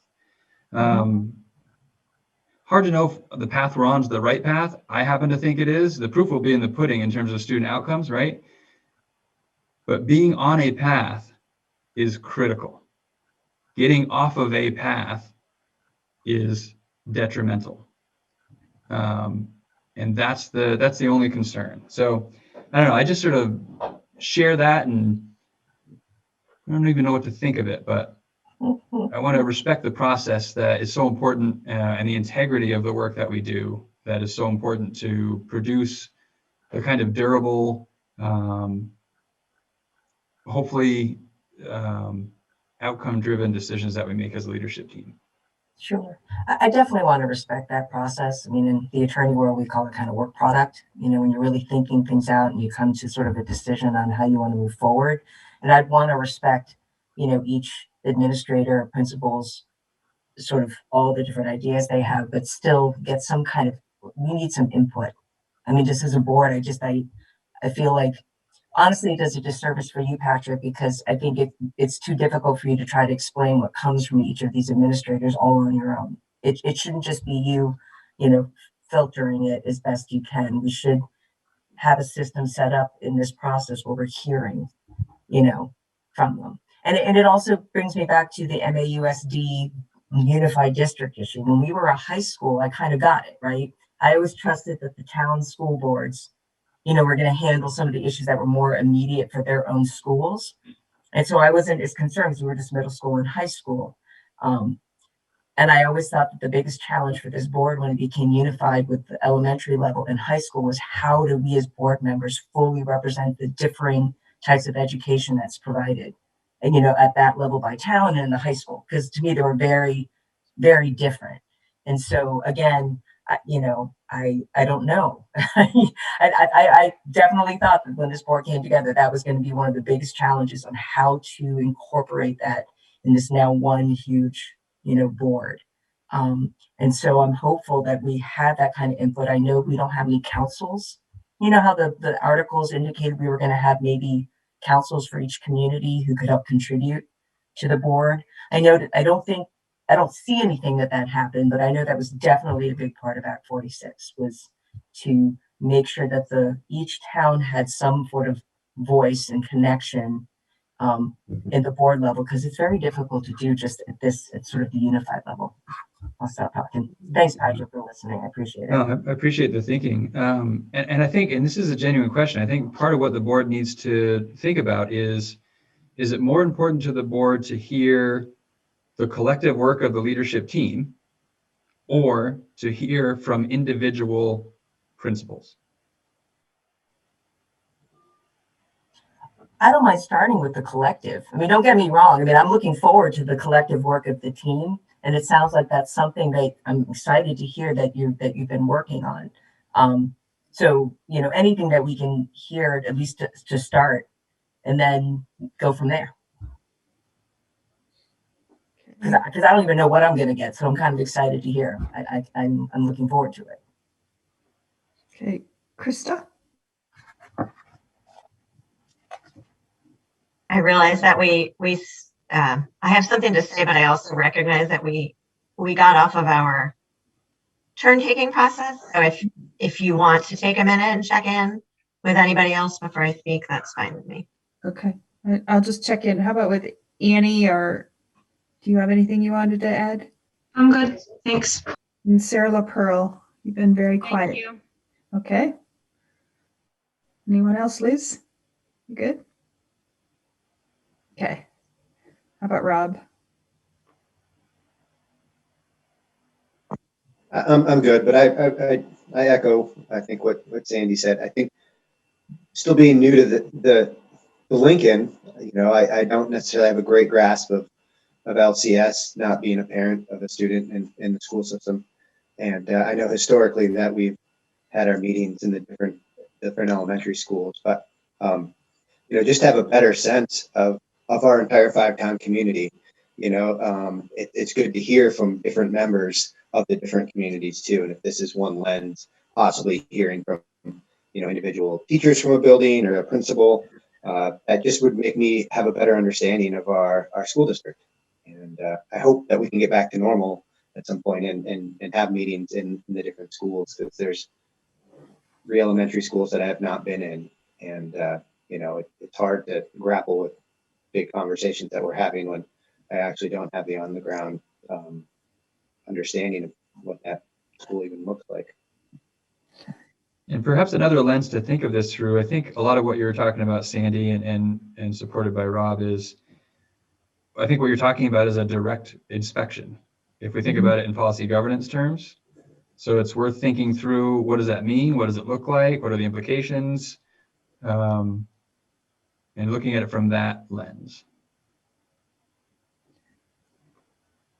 Because I think anytime, in particular, if the board is dissatisfied with the information provided by the superintendent, who's their one and only employee, then they're seeking information from an employee of the superintendent. That's kind of going, it's not really going around, but it's going beyond the superintendent to the superintendent's folks that are direct reports. That starts to be direct inspection. And that's different than if the board charges me, I think, with bring us this information. And if I need to tap into resources to bring that information to you, much like we did with the most recent ends monitoring report, sort of if it's driven by me, that's me tapping into resources to provide information requested by the board, versus the board saying, yeah, we've heard what you have to say, but we're directing you to have your subordinates come directly to us with information. And that's absolutely allowable. And there's a process for it. And that I think helps the conversation a bit, if that's something the board wants to do.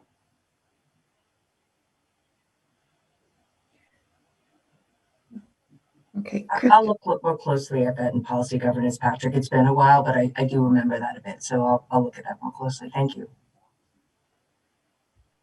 okay, Krista, and I just want to remind everybody, it's about 8:10, so I want to sort of get us back on the agenda topic. So Krista, go ahead. This relates.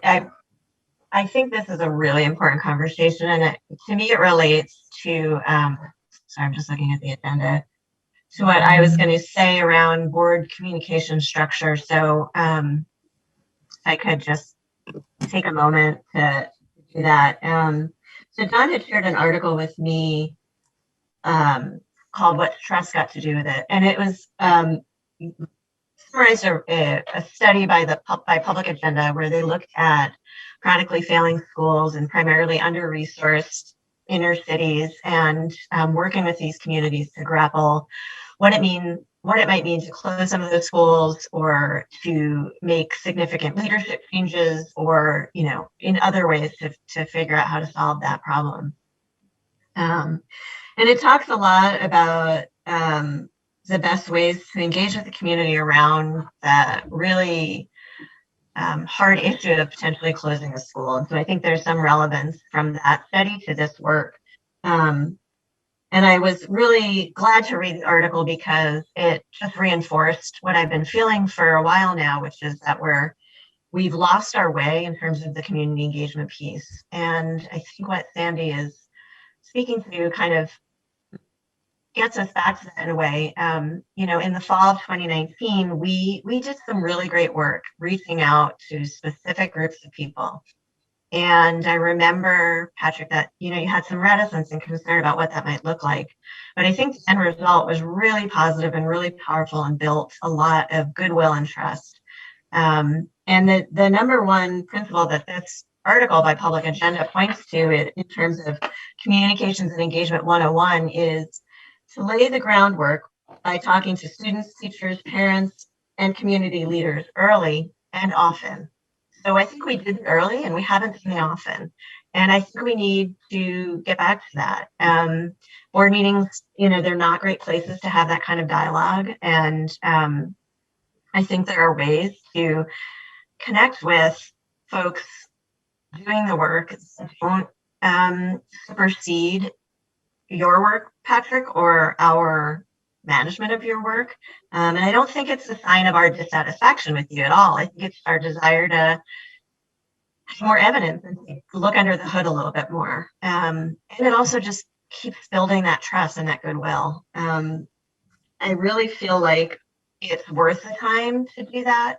As we're also doing this other work of looking at facts and figures and spreadsheets. And I'm more partial to that work because it's more up my alley, but I wanted to ask the board to allow me to reconvene the Community Engagement Committee, because I think that bringing those folks together to talk through, and Patrick and Don, you've always been a part of those committees, and we've had great advice from Susan McCormick, to talk through in a mindful way how we can get back to broadening the scope of information and input we're getting while we're also seeking proposals.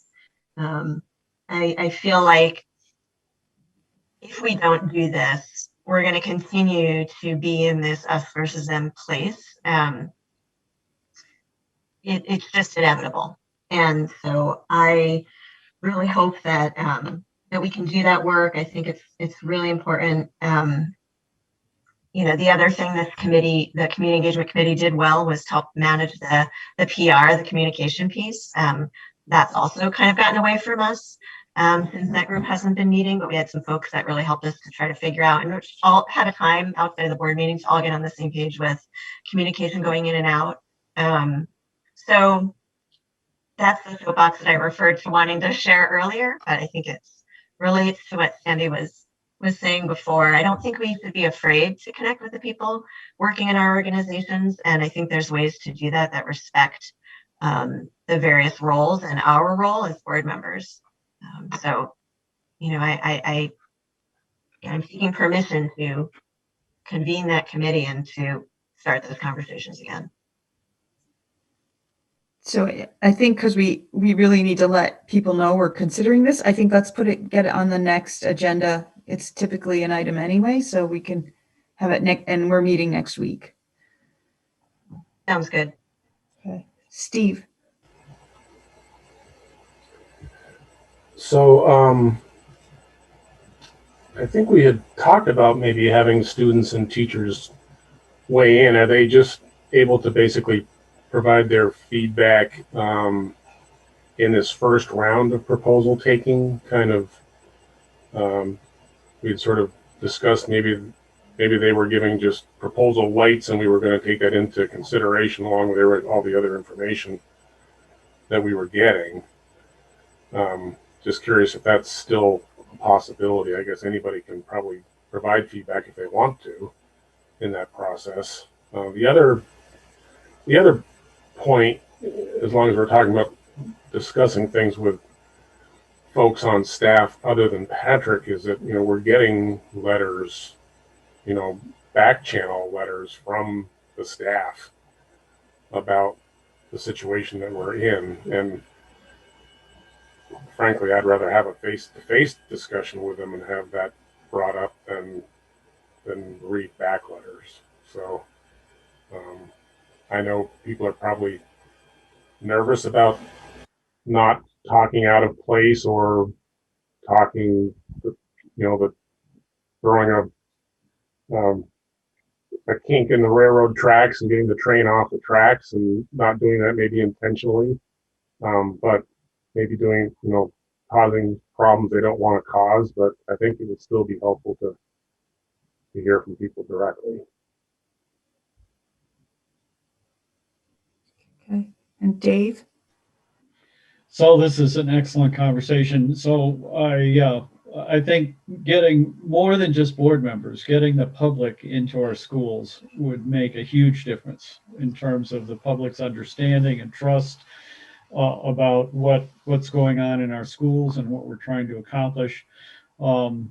Many years ago, Mount Abe used to have a evening school where individuals in the community would volunteer to teach various courses. When I was teaching at the tech center, we used to have a community service day where we'd bring adults in and do blood pressure tests and change tires, and those kind of vocational things might be a little more difficult to do at Mount Abe. Or having kids come into adults come into our elementary schools for some reason that's pertinent to them, where they can communicate with the teachers and the staff and other adults and see the paintings on the wall and the schoolwork the kids are doing. So I think it's really valuable to get us school board members in the school would be valuable, but any and all adults in the community to get in our schools and see what wonderful things are happening there would be helpful. I love that idea. I would just add at the end, after COVID. After COVID. Well, yeah. I know COVID's made so many things more difficult. Definitely has.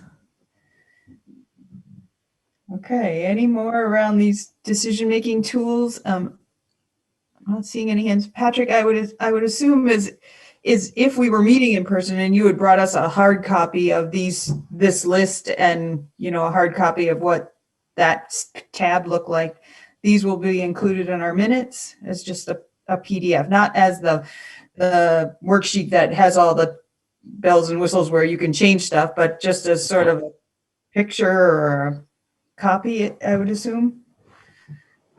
Absolutely. Yeah, these are going to be intended for really anyone who wants them. So we're going to continue to kind of polish them up a little bit, but they'll be what we saw tonight will be available in the minutes of the meeting minutes when they're posted. Yep.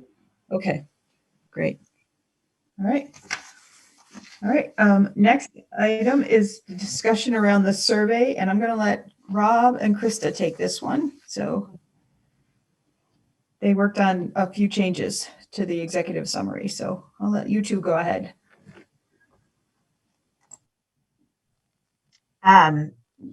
We weren't really sure if the board wanted us to go through the presentation again, or if we wanted to have a discussion. And we're really, I don't want to speak for you, Rob. I was thinking we would just go with what seemed to make the most sense for folks. Rob, did you want to add anything to that, or did you feel differently about it? I feel the same way.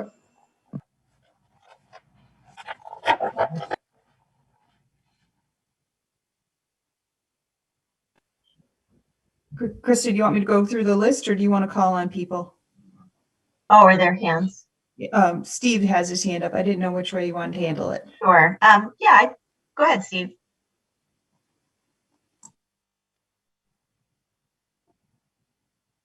Oh, you're muted, I think. So yeah, I muted myself when I was already. If you made some changes, is it easy enough just to quickly summarize what those were?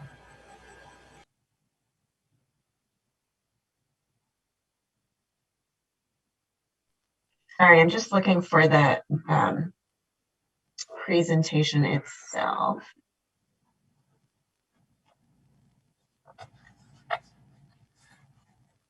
And I scanned down through it. It wasn't like there was a strike through and highlight in it. It was. No. So a couple of things that I can recall off the top of my head, and I'm going to look to Rob to help me flesh it out a little bit. But a couple of things that we did on the presentation where we had gotten some good feedback about including folks that did not respond to a particular question and the percentages as they relate to the whole. So not just showing a response rate for those people that actually answer the question, but for all survey respondents. So we changed the graphs to reflect that. And that is in the very beginning, the first number of slides. Let's see. That was probably the biggest change on my end. Yeah, and then if you were to compare like presentation 1.0 versus 2.0, we just took out some of the, they're not redundant per se slides, but they sort of paint the same picture. And so we, instead of having, I don't remember the original number, maybe it's close to 80. Now we're down to 50. Yeah. And we just took out ones that we didn't, I think that we all sort of realize or are summarized in some of the bullet points in the executive summary. And so the executive summary, the couple changes we made in that were around just some language, placement of a couple paragraphs. And, we tried to use that executive summary to sort of to highlight some of the bigger, I guess, takeaways that as you move through that presentation, you would see the data that supports those sort of bigger picture takeaways that the data points to. Yeah, so I think since the last time we shared and talked with you guys, there was some cleanup, but the biggest work was really on the executive summary to kind of pull together the overall themes. And then we had also gone through the comments and made those public after we removed identifying information. I think those were the two biggest things. Well, that must have been a lot of work because there are a lot of comments. We each took 400 or so. Holy cow. I think it is a shame that we weren't able to theme those because I think that would probably be really valuable. But that's quite a bit of time. But I think they're there and you get the gist of what people had on their minds that decided to add narrative to their responses. The other thing I think to note in general is that this was a moment in time and, we went back and forth when we developed the survey on when to roll it out and what to include. And so it is a really great snapshot, but it is a moment in time and it's one data point. So. Well, nice. Thank you. Okay. Any other questions for them regarding the summary? Dave? So I'm not very good with Google stuff. And I can't find a way to read the qualitative responses. They are much wider than my screen and glom together. Is there a way I can print these things out and so I can read them? You could, and I wonder, Dave, if you downloaded it into Excel, if that might read easier. Google Sheets sometimes, just reads differently than Excel. I could also attach that as a file to you, and then maybe you'd be able to maybe you could print it that way.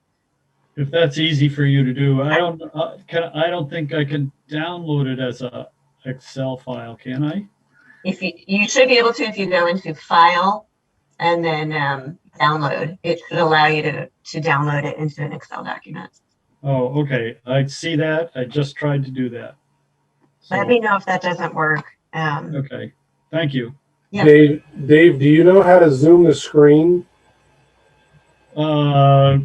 Press the control key and roll my mouse. Okay, just wanted to make sure you knew that. Yeah, it's still, I could, if I shrink it so that it all fits on my screen. Yeah, then you need really tiny print. Right. Pardon? Okay, I just wanted to make sure because some people don't know that trick. So. Yeah. It sounds like we need a little Google 101 training next time we do some training. I'm a Microsoft guy. I really struggle with Google stuff.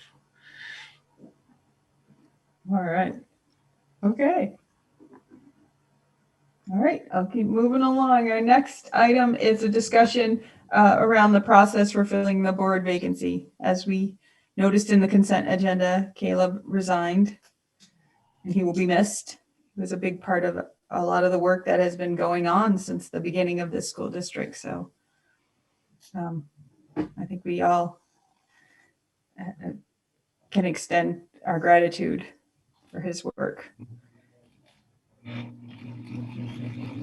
wanted you all to have a chance to read. I happen to be on the phone with the VSBA, and that's they provided me with the process for filling our vacancy. So once we finish tomorrow, I'll reach out to the Starksboro Select Board and be in contact with their chair about working together to fill the vacancy. And I imagine there'll be a message out and then letters or emails of interest and then some time to schedule interviews to talk to people and then work with the select board to appoint somebody to fill that position. So I just wanted to let you all know what the process was, or if you had any questions or comments. Kevin. So will that process be by the select board only, or? No, according to the law, it's in collaboration. We collaborate with the select board to work together. So I envision there, might be interviews and then maybe we make a recommendation based on those interviews to the select board, or maybe we send the people, a certain amount of people on if there's more than one, or so it's in collaboration with them. So Rob, I see your hand up. Yeah, I guess I don't know if that fully answers. So we as a board would then select the new member from the town of Starksboro, not the town of Starksboro itself? So we work together with them, and I'd have to I haven't had a conversation with the select board long ago in the past. The board long ago, the board would have a vacancy and the select board would fill it. There would be no conversation between it. They would know the people who were interested would contact the select board, not the school board. And when I talked to Sue at the VSBA, she said it's really work you do together. And some boards might interview and send 2 or 3 candidates onto the select board and maybe the select board wants to interview them, and then they appoint to the position. So some boards just interview and choose somebody and do it themselves, although the language that she sent really said it's a collaboration. I don't know if that answers the question or makes. Yeah, no, thanks. And then I think that to reiterate Nancy Cornell's point from earlier, I think whether it's someone that resigns or even if someone decides not to run again for the board, if we had a process where, if there's an exit interview that could maybe, I guess, help shed some light if, sometimes it's personal reasons, but also then is there feedback for the board so we operate, better? Or is there something that we can learn from that person so that the person that comes in as a new member also is, caught up to speed? And I think you've done a nice job, Dawn, recently of really working hard this year to get other folks on board. But I think that exit interview piece is it could be a really good tool for us and future boards. Okay, thank you. Dave? So I just want to say, I think Caleb has served his community extraordinarily well.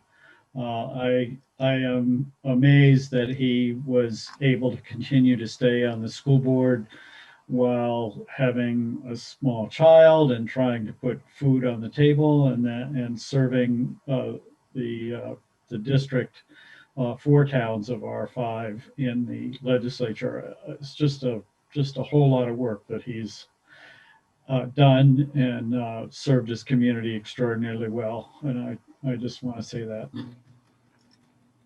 Thank you. Sandy? Thank you. So now when I read the section that you gave us as part of the agenda, I actually think it reads that the board ultimately is the one who appoints. It has the authority, but it is supposed to consult with the select board. And so but in the end, the select board, I could see them like nominating or suggesting or letting us know of candidates and then putting them forward. But I think ultimately the board is the one who votes for the person. Just based on the language. Also just based on, I know my husband, when he was appointed in a vacancy to the Lincoln School Board years and years ago, there were 2 candidates and the board ended up voting, because in the end, it was up to them because it's their authority ultimately to appoint. So just a thought when we go through the process. I mean, it should be collaborative too, obviously, because it's from their town. Yeah, I'm happy to reach out to the VSBA again and get more clarification and make sure I understood what she said. But we did sort of talk about the way things had been done and the way, but I can reach out again. Right. Yeah, I'm just reading the language, the plain meaning. It should, yeah. Okay. But yeah, in the end, we work together, but we vote as a board. The select board actually doesn't, according to this, doesn't have a vote. They just give their opinion or their recommendations, I would imagine. Okay. All right. Okay. Thank you. All right.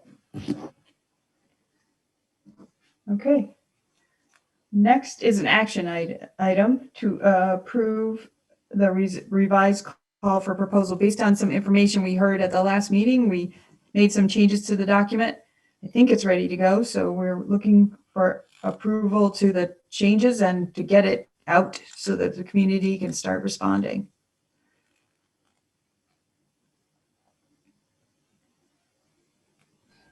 So moved. Okay, that was Steve.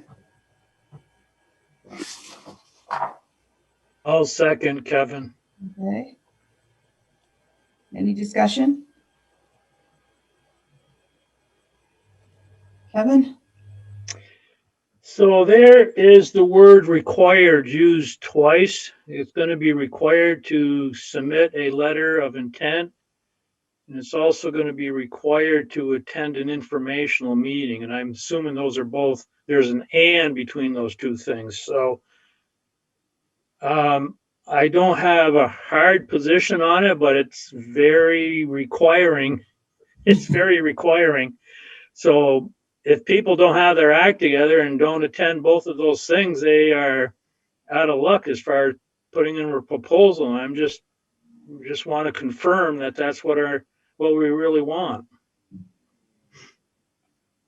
I'm trying to get to that. So let me see where it is.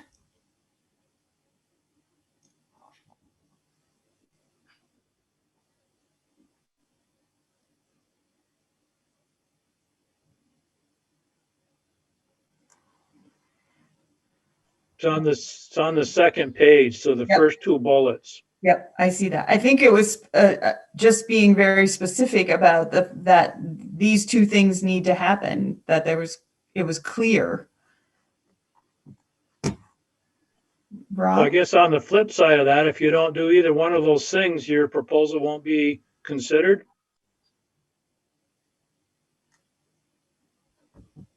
Well, unless we decide to make a change tonight and before it goes out. That's the way it's written right now. Rob?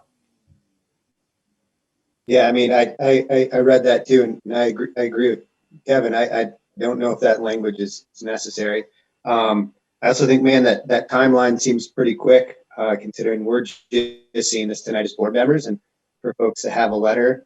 I actually think the meeting should come before a letter. It's a horse and cart sort of thing, and I think folks attend a meeting and they gather a little more information and they say, all right, maybe this is something we want to put a letter forth and do or not. And so that was my 2 cents, just sort of looking at it. I would put the meeting first and then the letter. And I don't know if that's necessarily fair to make them requisite with the world the way it is, in the sense of maybe the meeting, the letter. I mean, I don't know how I feel either way, but definitely not the meeting. And then if it's just ideas, I don't also think if people just have one idea, not a full proposal, I don't want to shut those out either by just saying that you either have to do this or this or this. Again, I want this to be collaborative and not a competition. So that was my 2 cents. Andrew? I have sort of an opposite opinion on the required thing. I think just out of respect to the amount of time the board will incur to take a look at these proposals. And also probably out of respect to Patrick and his team, that if folks don't attend those meetings, then they might be asking a lot of questions that had been previously answered. So I know it's a tough, it's tough to say that it's required, but also folks, it's fairly easy to access these meetings via Zoom. And there's a lot of important information in components, especially with Floyd's spreadsheet and then all the stuff that Patrick would be presenting.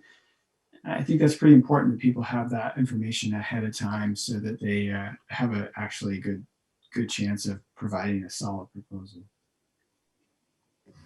Okay. Steve? Well, I think I would normally agree completely with what Andrew said. It's just the amount of time we have between this going out and the time that the meeting is going to take place for people to. We always struggle with getting the community aware of what we're doing. There's always the people who are at these meetings and attend and pay attention, and then there's life out there. And I think submitting a letter, it's not difficult to require that, and it's going to really help us understand how big our workload is. Attending the meeting, I guess I would be more forgiving if people weren't able to make that under the circumstances. I'll leave it at that for now. Okay. Liz? I was just hoping that also other people, because it says the people who submit a letter of interest, would that also be a neat TV recorded one that we could watch after, or that other people could attend even if they weren't doing a proposal just out of interest?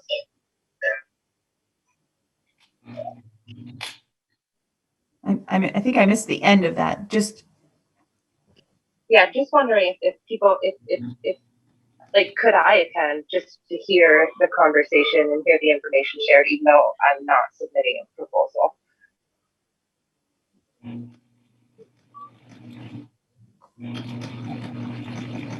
I would assume board members could attend. I would hope that they would not sort of take over the meeting with board questions and let the community and just listen. If board members attend, I would hope they'd be there to listen and hear what's being said and asked to understand, not to comment, kind of thing. Let's see, Dave? Would it be better to say that those who are submitting a proposal are expected to attend? It's not quite as succinct as closing the door on someone who doesn't show up, but does put it out there that that's what we expect for them to attend those meetings and get the information the district is going to provide.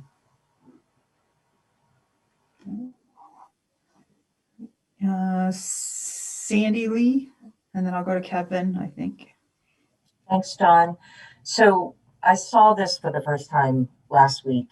And the part I'm having a hard time with, the deadline and the required part, I agree with Kevin, is that on the first page at the bottom, it says, we are inviting the community, students, staff, community members, and business owners to brainstorm ideas and share solutions about how we can address these challenges. So to me, that's like, come one, come all with an idea. But then we're requiring each and every one of these different types of entities, a student, a staff, a community member, to send a letter with a more detailed proposal by the 22nd. And then also then to come to this meeting that's supposed to be a brainstorming on the 24th. So I'm not, it seems to be sending mixed messages. Like when I first saw this and I wasn't reading the fine print, I was thinking this was, we want people to come and to feel free to talk about ideas with obviously someone needs to be running, obviously, this very large sort of meeting. But I just don't know how those two things will work together. Like we're inviting, but saying, no, you can't come if you didn't put a letter in. Do you see what I mean? And I think we're gonna run into people saying, well, wait a second, I thought this was for people to brainstorm, but what's brainstorming if you have to have something that's very specific in writing in order to participate? Okay. Kevin? I just want to back up to Liz's question. This is technically going to be a public meeting, isn't it? The informational meeting? It's a meeting for the community that would be run by Patrick and his team. And would it be warned as a public meeting? I don't think so. I don't know that it's a board meeting, right? Unless there's a quorum of the board. I don't know that it has to be warned. It's not a subcommittee of the board, so it doesn't fall under that category. This is, it's sort of tricky because I think to Sandy's point, we're straddling a couple of different concepts, right? We're straddling the let's bring everybody together and solve this problem together with we're putting out a request for proposals, which the model for that in sort of the construction industry isn't let's bring all the contractors together and the contractors will work together to solve the problem. No, it's we're asking each contractor to tell us the solution to the problem. So I think there's a little lack of clarity there. These last few bullets I think are modeled after the individuals are going to be presenting ideas they have for solutions or paths forward. And part of it, I think, was driven by, to Andrew's point, I think if the board's going to invest lots of time in understanding the ideas, the proposals, the concepts, it's important to know that the people who are offering those ideas were in the know of what they have to work with. So what we're trying to strive for educationally and what the realities are of the finances. So I wonder about the board getting a proposal from someone that doesn't have an idea of what we're striving for educationally or have an understanding of what the financial realities are.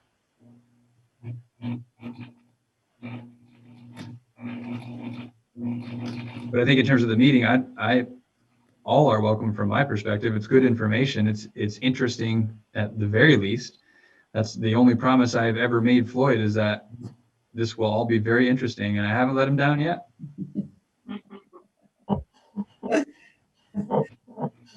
Krista? I'm sorry.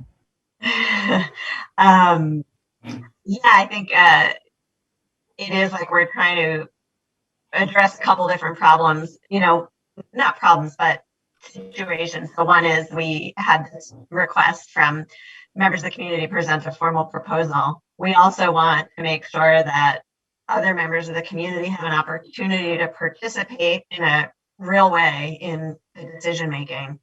And then we also want to make sure we streamline the requests and information that the board and the administration are grappling with. And so I think maybe we're trying to do too many of those things in this proposal. But I think if we are committed to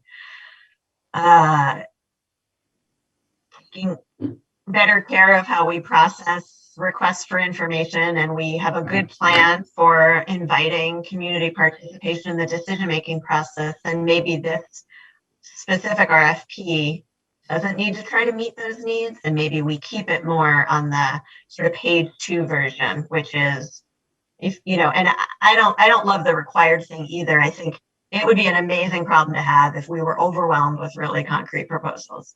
I don't think that's the case, but then maybe we deal with that when it happens. So required, I don't love, but I don't know, maybe we just deal with page 2, and with the commitment that we're being really mindful about those other things we're trying to manage. Okay, Rob?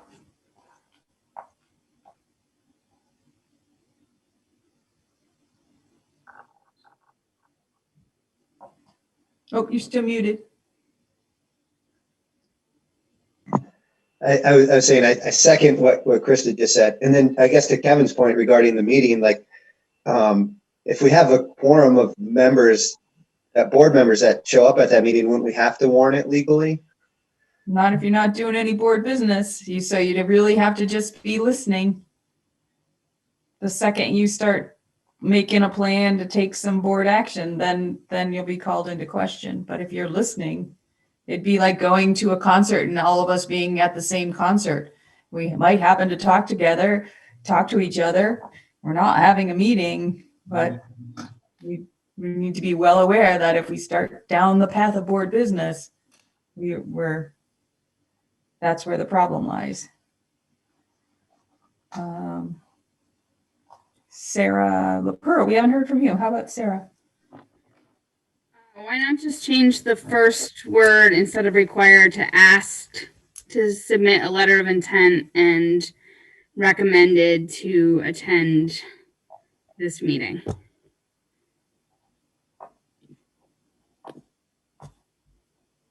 Okay. I second that, to make it not required.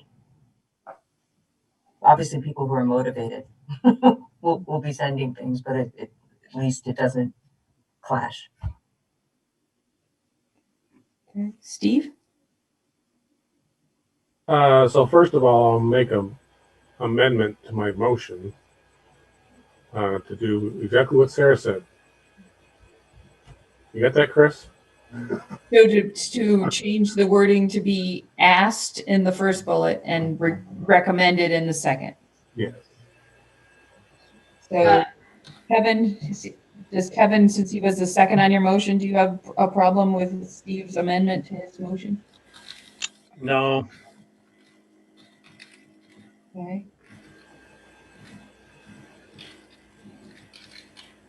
So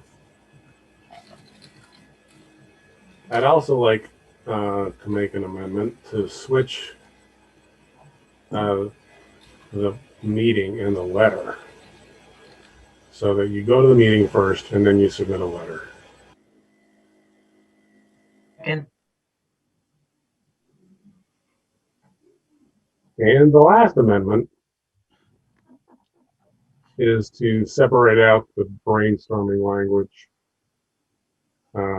somehow to, I think, add a paragraph at the end after all of the sort of formal RFP stuff and say we still encourage public participation, and we encourage you to send in your thoughts and your ideas, and here's how you can do that.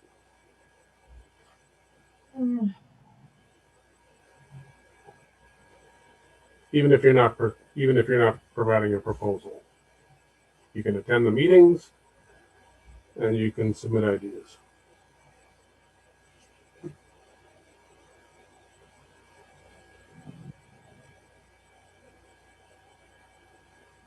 And lastly, this isn't an amendment. This goes to whether this meeting is a board thing or not. Who is requesting the RFP? Is the board requesting it, or is the superintendent requesting it?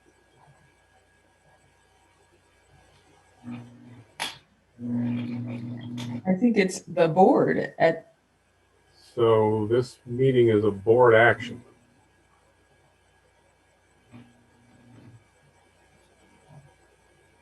It probably would be wise to warn it. I think. I'm just saying. I'm not a legal expert, but So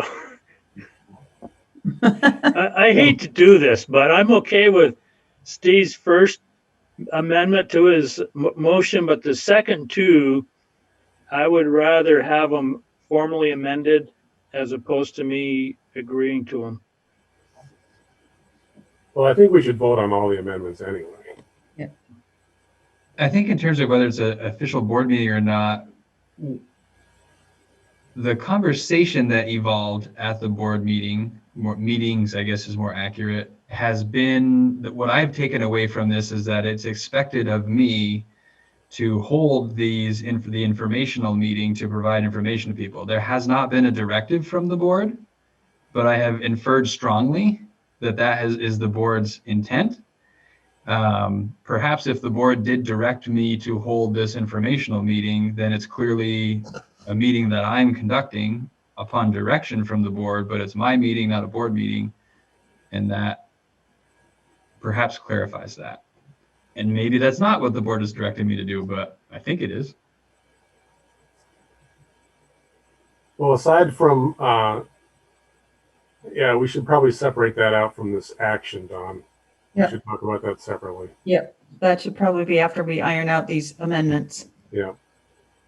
So the motion was to approve the call for proposals, and then it was amended with the changes to add asked and recommended to those first two, to those required statements. And Kevin agreed to that, so let's go through that one, I guess. How about that? I don't know how I'm going to keep track of this one. All right. You and me both. What's that, Chris? You and me both. Okay, well, I got your back. Okay, I got yours. All right. So, in the matter of the original motion with the amended changes of changing the first required to asked and the second required to recommended, how do people vote? Let's see, Krista. Yes. Okay. And Sandy. Yes. Okay, and Rob. Yes. Okay, Dave. Yes. Okay, Kevin. Yes.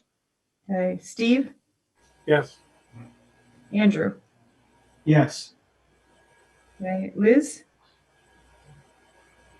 Yes. Okay, Sarah. Yes. Okay, and Annie. Yes. All right, so that amendment is unanimous. Okay.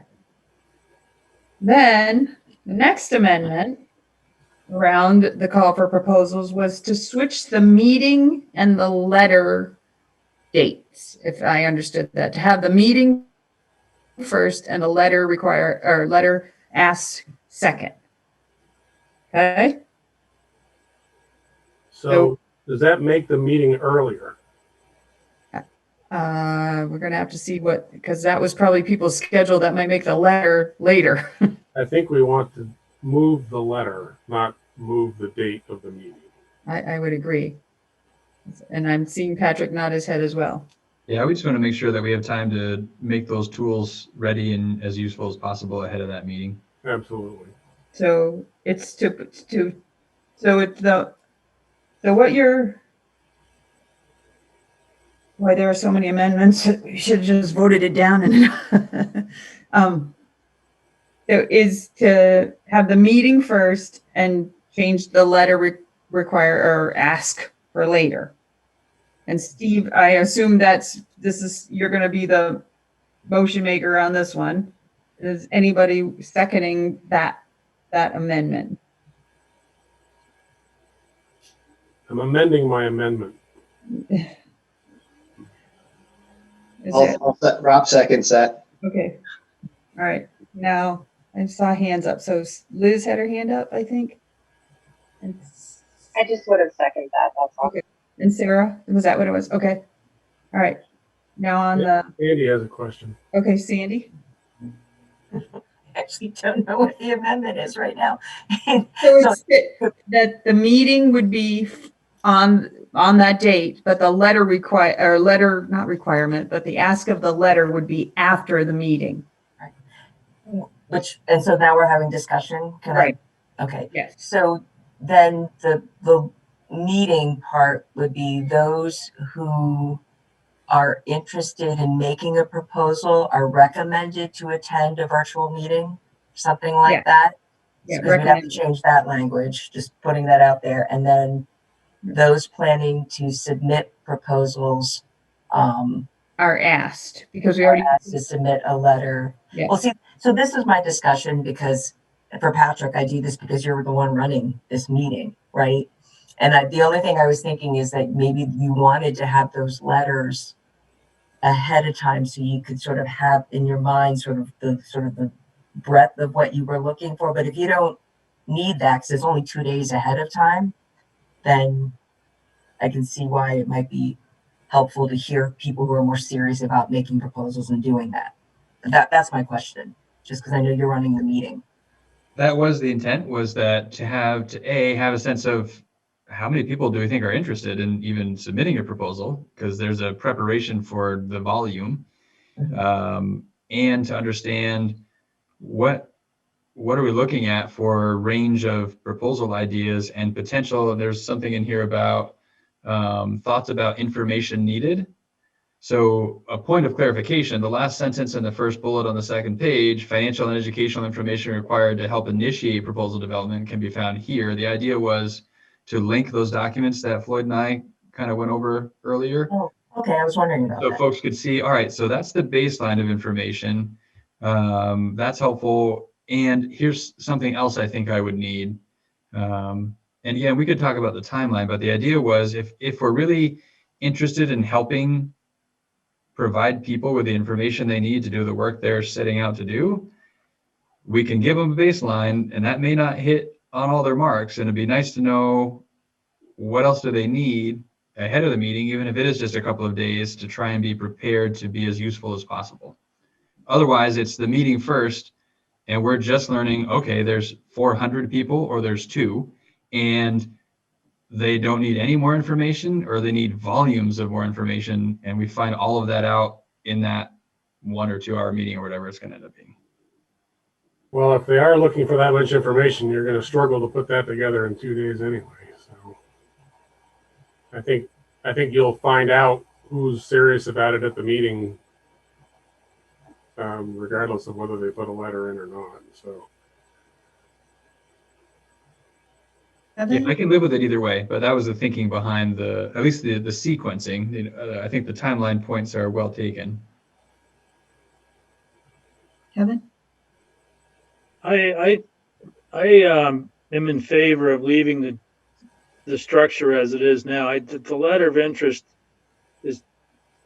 doesn't have to be complicated.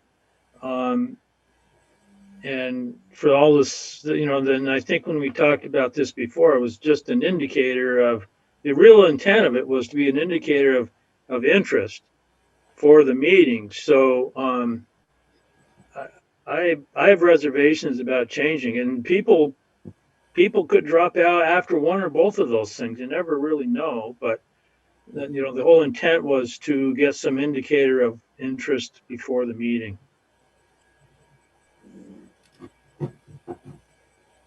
I think to follow up on that too, Kevin, what I thought I took away from conversations that were happening was an interest in the board in knowing that people had the information they needed to put the proposals together, which is sort of what prompted the required piece that landed in there. That it felt like, so agreed. I think people can drop out at any point. The flip side is that is the board interested in spending time on proposals from people that didn't attend any of this informational session, and therefore presumably don't have the information they need to submit a proposal. And that's when we soften the language here, which I think has value. The trade-off is you may get someone who didn't come to either of these things, and they're going to submit a proposal, and you're going to spend time looking at it. Just to follow up, I think, if somebody, the proposal will stand on its own merit, regardless of they show up to these meetings. They could do a ton of research, so they may or may not be weak. So that, and then the more problematic thing I said, and why I raised the question originally, was if somebody doesn't attend either of these meetings as it was written before, are we as a board really going to tell them that they can't put in a proposal? So that could cause a whole lot more harm than them not showing up and then coming in with a fantastic proposal. Steve?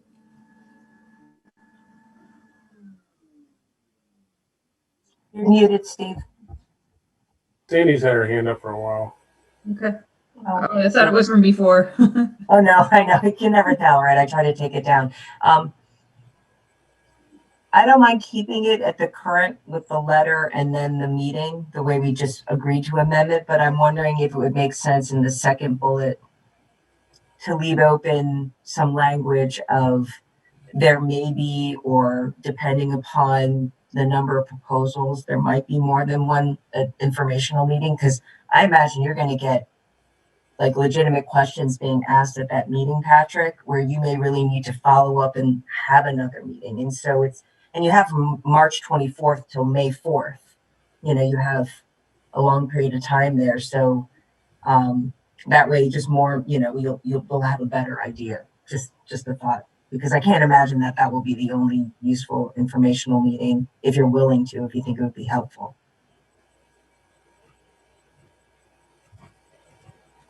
So we can vote on the other one, but I just something saying, depending on interest or depending on how many people put forth, interests. But, we may, just so that people know that this isn't it before all of a sudden you jump to this proposal part. Just putting that out there.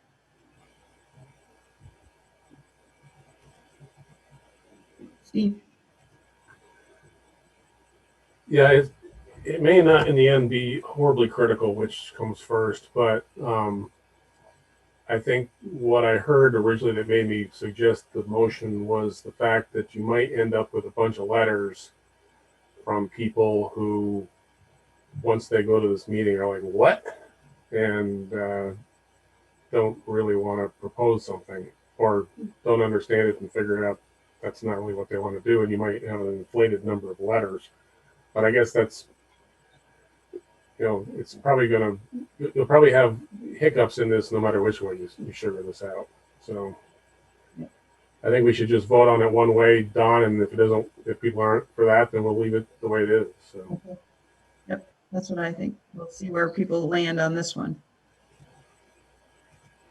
Okay, so I just want to check. Annie, Denny, did you have any comment? No, I'm just going to take it all in. Okay, all right. Let me check the other page. There we go. Make sure nobody's got their hand up over there. All right.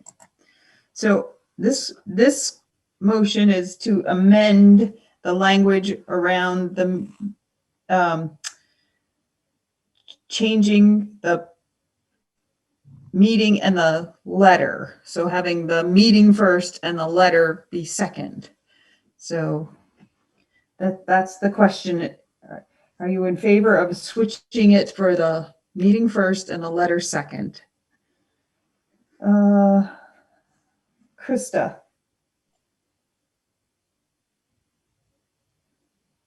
Can I abstain? I'm a little confused still. I don't know. I'll go with whatever everybody thinks. I've got a little muddled and I'm a little tired and it doesn't seem to matter that much. Okay. I'm going to abstain. Sandy? I'm going to say no. Okay. All right. Rob? Yes. Okay. Dave? Abstain. Kevin? No. Okay. Steve?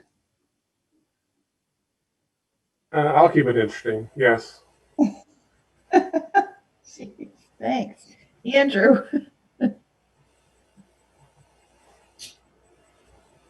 Uh-oh. Did we lose Andrew? He's there. I'm sorry. Oh, sorry. So this is, they come to the meeting first, decide they want to put in the letter, then they put the letter on. Yes, that's correct. Okay, yes. You're in favor? Yes. Okay, sorry. All right, Liz?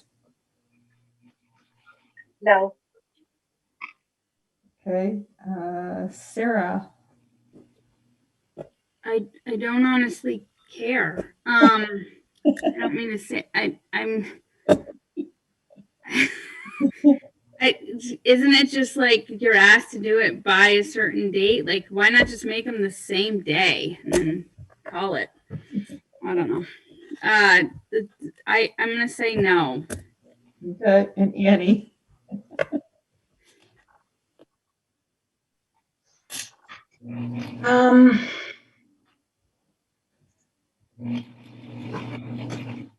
No. Okay, so that amendment does not pass because we have 5-3 with 2 abstentions. So that language does not pass. Right now, it's going to stay the way it is with the 2 required change. Okay, then the other piece, Steve, was to amend the language about the brainstorming at the bottom of it to more encourage the public to be a part of the process and still encourage people to send your ideas and attend the meeting. Right, and put that after all of the. As a 4th bullet? Yeah, right. Okay. All right, so that's Steve's. Rob, are you seconding? No. Sorry. No, I have a question, but it's for later, I think. All right, so, well, we need a second if we're I'll gonna. second. All right, Krista? Okay, now Rob. Everybody's getting a little punchy. No, I guess, I don't know if it's not necessarily relevant to this amendment. I'm just still stuck on if the dates are going to be still the same. Did we change those yet?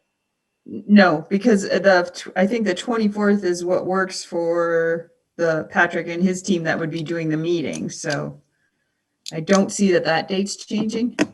But I mean, sorry, in the letter date, I mean, is there a rush then to have those letters in by the 22nd? I just don't, unless we have an incredible way to disseminate this proposal or RFP, I think that's a little crunched. I apologize.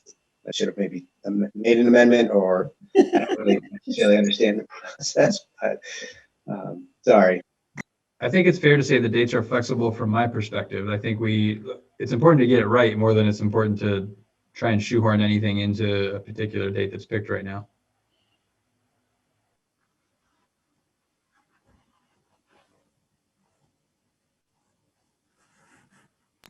and I say that because if you change the date of the letter, then the letter could come after the meeting.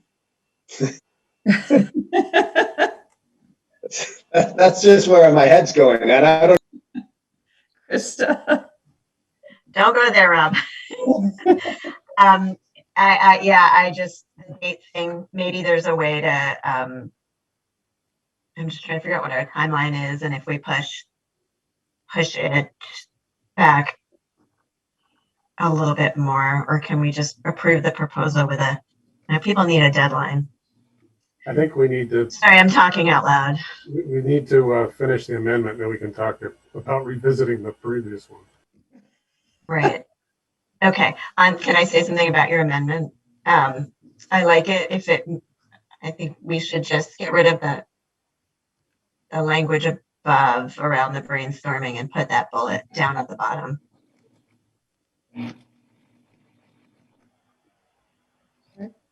All right, Sandy. I'm sorry, what would the bullet say again? We still encourage the public to be part of the process and for you to send your ideas and attend meetings. Okay, so we're not inviting them to attend this informational meeting. Is that? No, we are. We could say we still invite you to attend, or just still send your ideas and invite you to attend the meeting. Anybody can attend the meeting. They don't have to be submitting a proposal. Maybe they just want to attend the meeting to understand more. But are we saying then that they can't speak up or add anything then if they don't do either, like the letter? It sounds like they can still participate and speak. I think somebody said we'd be hard pressed to turn somebody down if they showed up with an idea, even though, they hadn't. I don't hear that we're going to say that we're saying, yeah, this is it. If you don't do this, you don't get to come and present to us. I don't. So just so I'm clear on the motions, we were going to take out the language on the first page under details. Well, see, it says details. Yes, that language right there. And then, so if we took out that language, then I guess I would say, can we just say we are inviting? Because it's not, they don't know that we weren't inviting them, I don't think, right? Instead of saying still inviting. We are inviting community staff, blah, blah, blah, blah, blah. So Take the still out. I think they're going to have that removed completely and just add the fourth bullet down there at the bottom that said, we still encourage the community to be part of the process, and please send your ideas and invite you to attend the meeting. Right. Okay. I just don't think we need this still. I'm just, because it makes it sound like we weren't inviting them in the first place. We are inviting them. We're inviting other people to come too. But I'll leave it to you guys. I agree with that, Don. Yeah. The still is something you would do if you knew you were striking out the sentence before, but you just say we encourage the public to attend the meeting and to submit their ideas outside of presenting a formal proposal. Okay. Yeah. In the spirit of thinking out loud, which is, I think, a lot of what we're doing right now, which I think is helpful, and we're getting a lot of interesting ideas floating around, which I think is good. A wondering is sort of coming to mind for me. I'm thinking back to 2 falls ago now. And we had multiple sessions that were highly facilitated with hundreds of community members that were brainstorming sessions that produced a long list of ideas that we engaged in a process really deliberatively over the next several months to whittle down to a smaller number of ideas that then got much more attention and analysis, that then got whittled down again to a smaller number of ideas that ultimately led to me making a recommendation. I'm wondering what are the impacts of going back to the brainstorming step without the facilitation and support and all the work that went into it the first time around, and in what way does that advance the conversation? In what way might that bring the conversation back? I just think it's important to understand that. I think there's value in it still, but I think it's important to understand the implications and understand the process and what's happened getting us to where we are today. I think the intent of my amendment is not to have people show up at this meeting and do a brainstorming session. The idea is to not have that happen. The idea is to basically ask for proposals, say we're having a meeting to talk about that. You still have to present a letter, or we're asking you to. But we're not, the last bullet is basically to alert people that we're not discouraging further communications with them and further, and anybody being able to attend a meeting to hear what's going on. But this is, we don't want this to turn into a free-for-all.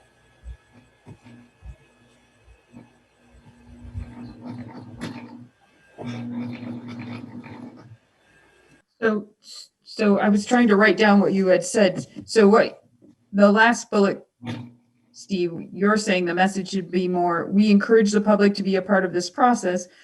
Please share your ideas, and we invite the public to attend this the meeting. Is that more what the idea you were going with? Still? I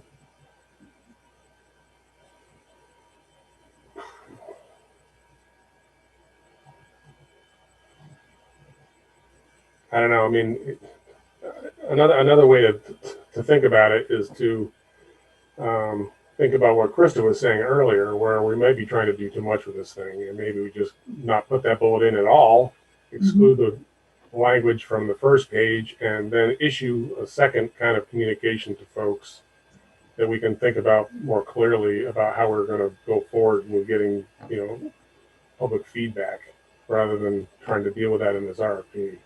Yep. That's probably the cleaner thing to do. So I'm going to actually change it to say let's just strike it and not add the bullet at all. And remove the old language under details? Yeah. Okay. And then we can craft something separate to encourage public comment. Okay. Because this will just get too crazy. Okay. So it's remove the old language and no fourth bullet. Yes. Okay. Well, Sandy, you have your hand up?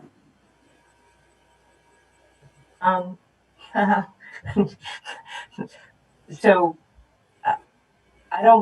I'm fine with Steve's proposal to take out the first page bullet.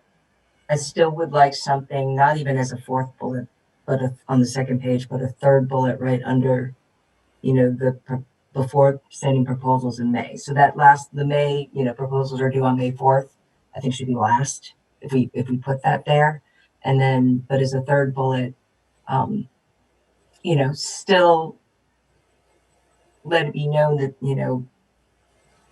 people can attend. I just, if we take everything out, then I think as a board, we really have to, it's important that we, that is what Chris has suggested that we need to think about is how do we engage input from teachers and students and business owners.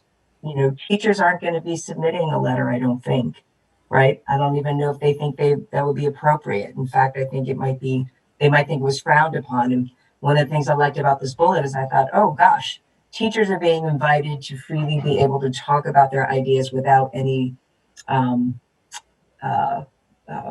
retaliation. Does that make it? And retaliation is a little bit of a strong word, but I just felt like it was this lovely idea of you're welcome to give some ideas and thoughts without there being any backlash, right? Because this was versus, and I agree, we're doing two different things.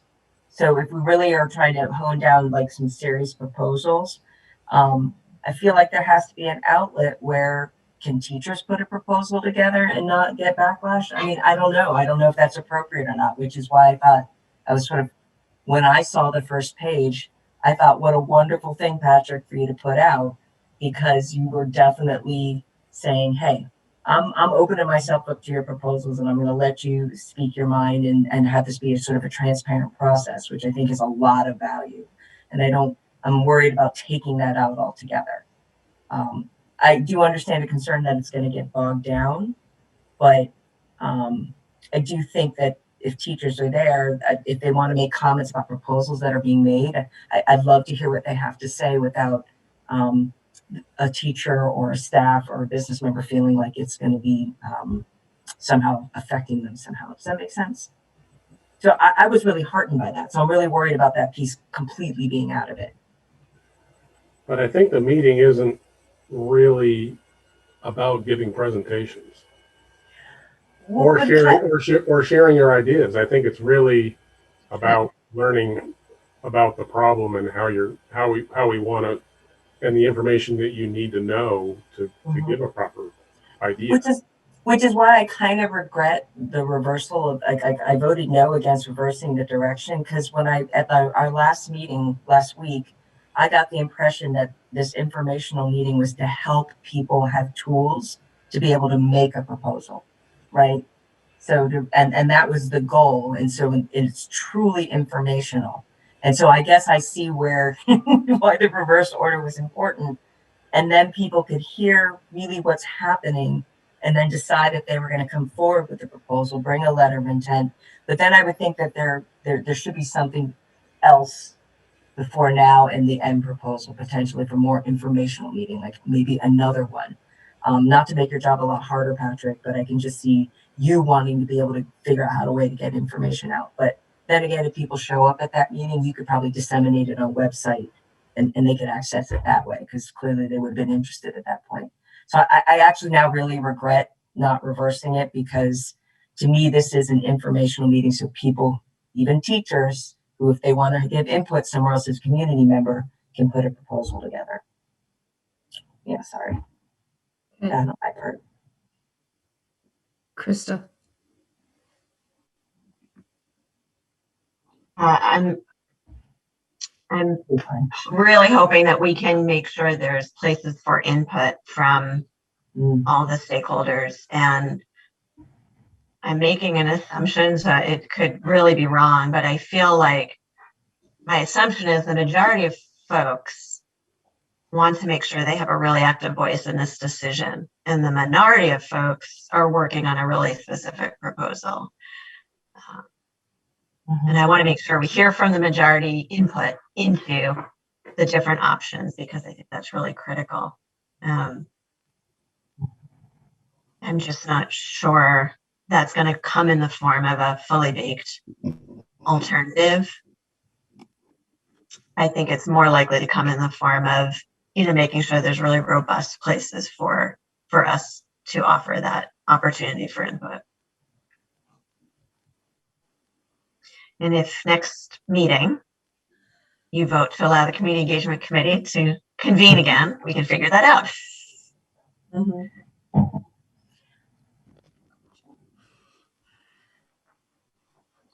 Okay. So we had a motion that is The current motion is to strike the bottom paragraph completely and not put it back in the document. All right. So that's the motion. That's the motion. Strike the bottom paragraph of the first page. Okay. So that's what you're voting on. So let's see. Krista. Was there a second? Yeah, Krista had originally seconded, right? Yeah, early on. Yeah. Okay. So in regards to striking the bottom part of the first page, no bullet or added language. Krista, how do you vote? Yes. Okay. Sandy. I'm going to abstain this time. Okay. Not here. Rob.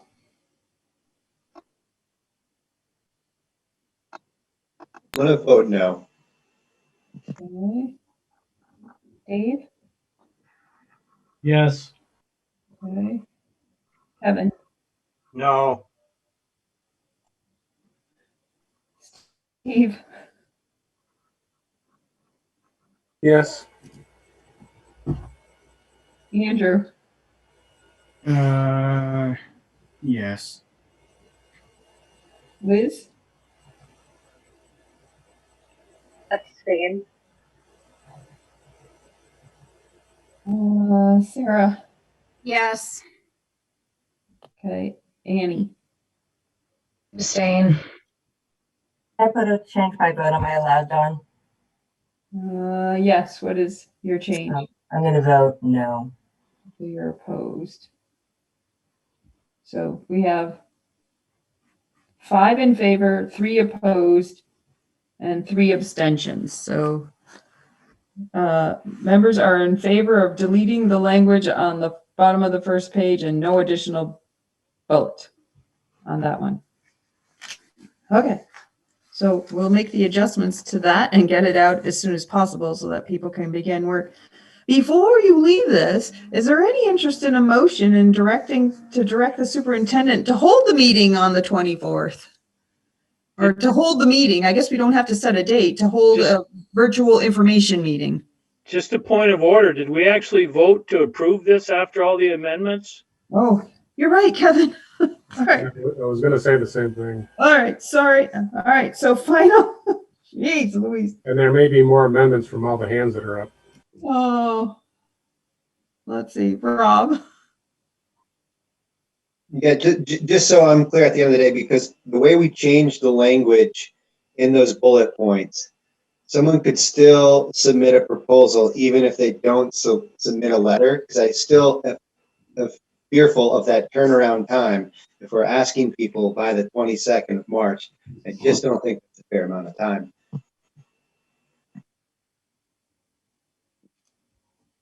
Okay, Sandy, before I go to you, I'm just going to check. Somebody else's hand flew up and I can't find them now. All right, they're gone. Sandy? I make a motion to strike the first bullet. To just strike the first bullet on the letter and just have the second bullet be those who are planning to submit proposals are recommended to attend a virtual informational meeting on March 24th, 2021 from 6 to 8. And if based on that meeting, later we decide that we want to send something out to ask people to send a letter of intent or do something more, we can do that. So, you know, we can disseminate more information between the 24th of March and the actual due date. So my motion again is to strike the first bullet and to amend the second bullet to those who are planning to submit proposals are recommended to attend a virtual informational meeting on March 24th, 2021.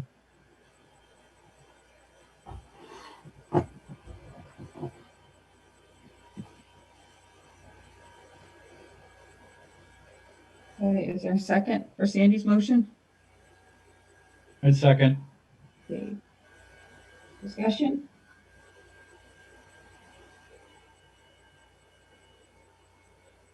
Okay.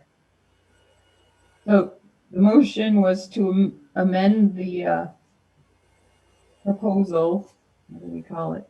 The call for proposals, to strike the first bullet and amend the language in the second, what is now the second bullet to say, those who are planning to submit a proposal are recommended to attend the virtual meeting on the 3/24/21.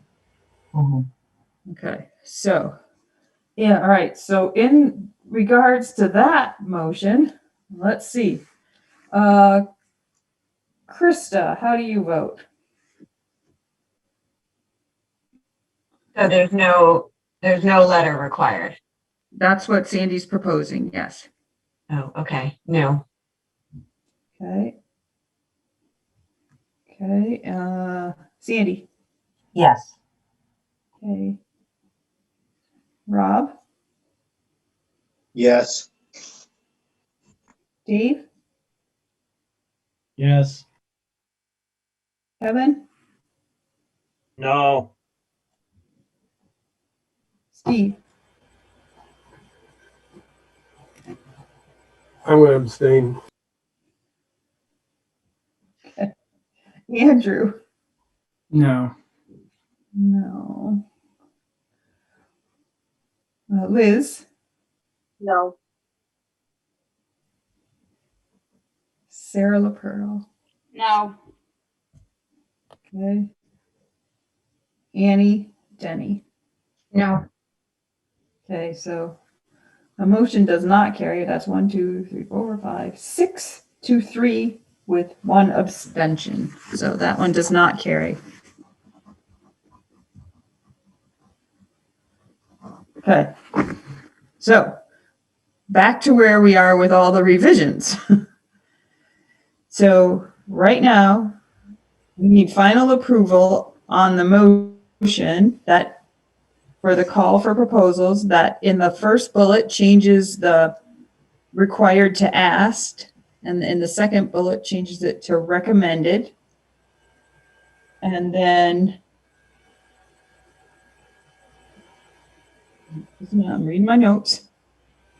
There's the second motion was not, and then to remove the old language up on the first page. Was that one passed? Okay, so that's what our final consideration is for the changes that asked and recommended, and to remove the language on the first page. So for that final vote, Krista, how do you vote? We didn't address the date issue though, did we? Nobody brought that up.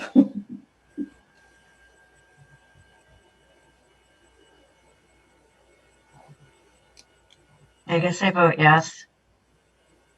Okay. Andy?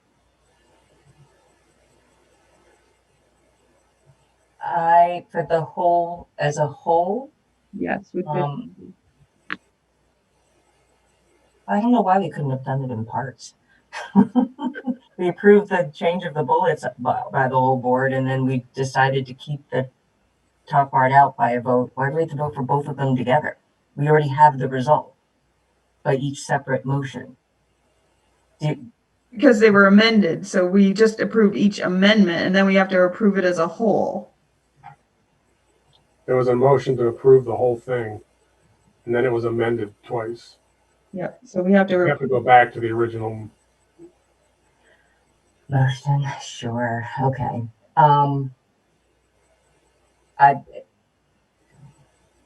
With the caveat that I hope to gosh we're going to have a good community input from everyone, because we took out the bullet, the bottom of page 1, I would vote yes. We just need to get this out. Okay. Rob?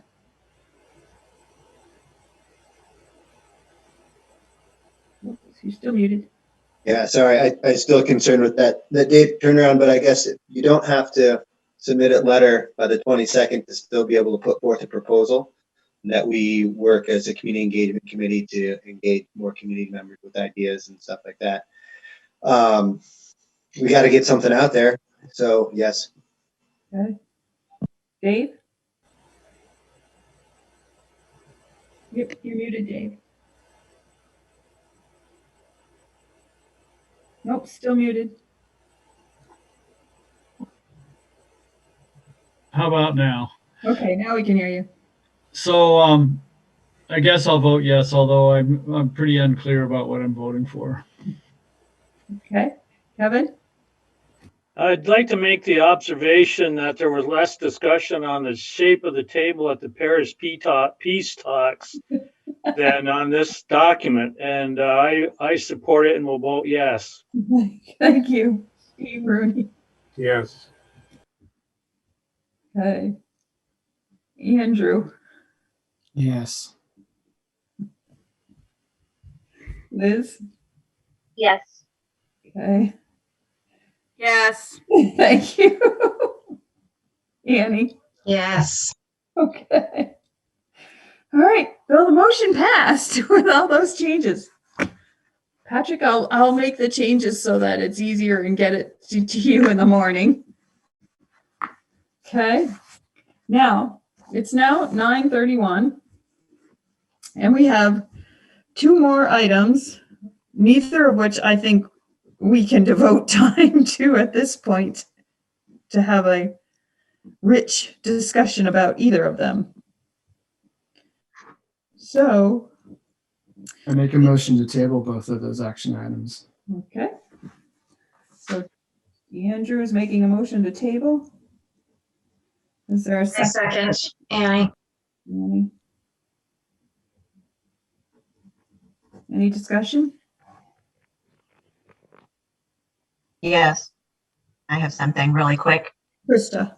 I just want to direct folks to the updates to the website that I think I briefly mentioned before, but that are part of our communication. So if people go to the MAUSD homepage and then facilities planning, we updated it today, and there are a bunch of resources organized in a little bit more of a user-friendly way. So I wanted to make sure people were aware of that, but it's editable and can be approved upon. So if you have any suggestions, let me know, but it's a starting point.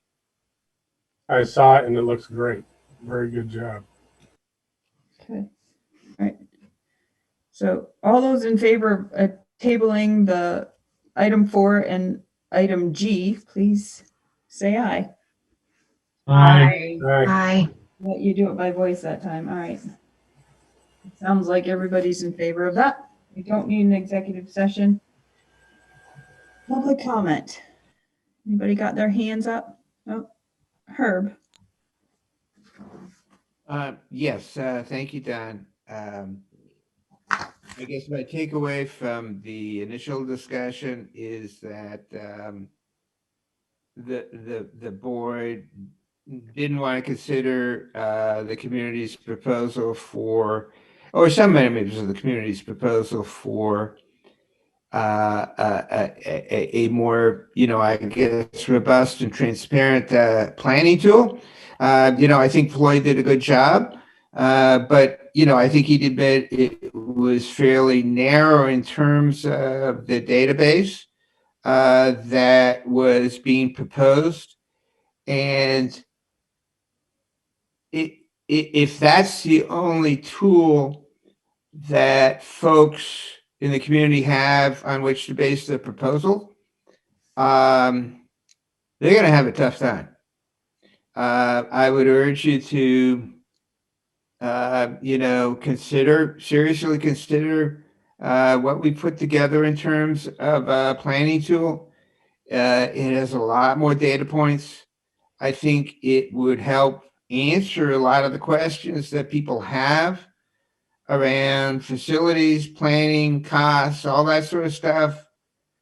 But frankly, I'm worried at this point, if the board really isn't willing to discuss it, you're going to be going, you got a timeline where people have to submit letters of intent by the 22nd, if I recall. And no indication that they're going to have the information needed to put together a proposal. So that's a concern. Thank you. Thank you.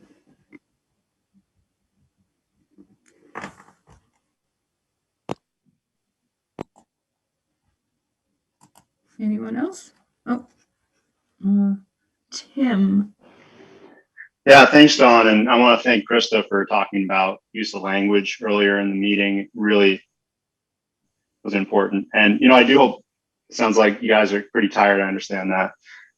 But that next meeting, you guys really talk about that a bit more. There was some language that if I had children at the last meeting, I would have been disappointed, would have to talk with those kids about certain historical uses of different terms. That was really disappointing last meeting. And I thought about it a lot over the past week and why it bothered me so much. And I think what bothered me the most was actually not that it was said, because sometimes something gets said and the person doesn't know that the meaning was what it was historically. But for everyone to remain silent for a full week, maybe thinking about stuff, reading emails. That was disappointing. And it was particularly disappointing that I wasn't directly called out tonight. So that is what it is. I also will say that whether it's a school board, whether it's a board of directors for a privately held company, there needs to be an avenue where, whether it's a shareholder in the private sector or a voter or child or parent, that you can reach out to the board separately, and that there will not be an immediate inclusion of, in this case, not immediately including Patrick, because that's not fair to him either. There needs to be that direct avenue with the directly elected and the voting public or the interested shareholders. And so I just want you to think about that. I think that the board needs training from some outside entity. Dave Sharp has talked about this on two things: board function and how to interact with staff in these public contexts, because it's unfair to sort of do it on the fly. I understand that. And the other thing is the use of language in the year 2021. So I hope you guys all reflect on that. And the last thing I'll sort of conclude with is that I have I guess I would say very little tolerance for public bodies that do not answer direct questions. And I used to file shareholder resolutions with ExxonMobil, and I could ask them things: how many women are a part of your organization? How many new hires did you make last year? And they would give me the exact number because we were a shareholder for that company. That is disappointing, that I got more transparency out of ExxonMobil than when I ask simple questions of this board. And Herb has been talking about it for a while. So I just want that to sit with you as well. When I ask a question, or when any member of the public asks a question, how many coaches are employed by the Mount Airy School District? I think the answer has sort of somehow come out after 5 or so months now, but it didn't initially. And that's disappointing, because then it looks like you're hiding something, and you're probably not. But that's disappointing. And then the other thing I'll say on that note is that the central office should be a place where we can just see how many people work there, what are the salaries, the same way every other aspect of the public sector works. And if you look around the state of Vermont, and it'd be interesting to compare how other districts work these sort of discussions, because it is tricky. But when I was a state employee, my salary was public every single year. My benefits were public every single year. People deserve to see that information. And it shouldn't be something to be ashamed of. That's what we're spending our money on. And it was really enlightening to hear Floyd talk about the 13% increase in healthcare as an expectation. It's enormous. Think about that over 10 years. And we just deserve to know the component aspects of per pupil, because it just is unfair to just assume that we are not entitled to that information as members of the public. So that's a lot to reflect on. I listened to most of this call driving back from work in Rutland, and I think there were certain parts of tonight's meeting that were really encouraging, but I'm really disappointed about the way that the last meeting went. So I'll leave it there. I know you don't like engaging in back and forth during this time, and I don't know that I can make the next meeting, but I'm expressing frustration held by a lot of different people, many of whom are on tonight's call because they were so upset about last week. Okay, thank you.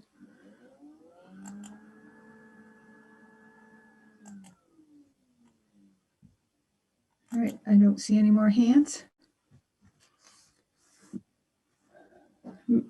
Chris, do you happen to have up the meeting eval? I do. Okay. What is the level of engagement of all board members, high or low? Well, I see a thumb up, 2 thumbs. With high? Just nod your head, yes, if you agree.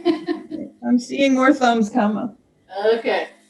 Was the agenda followed, yes or no? Yep. Nods and thumbs. Okay, any comments? Okay. Does the chair effectively establish the agenda and materials for distribution to the board? Yes or no?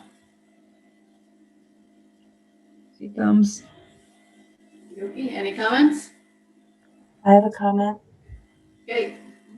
I mentioned it earlier in the meeting, but I will look at how agendas are developed. Remember we talked about how we can get those requests in that form. So my only comment would be just the process of forming the agenda.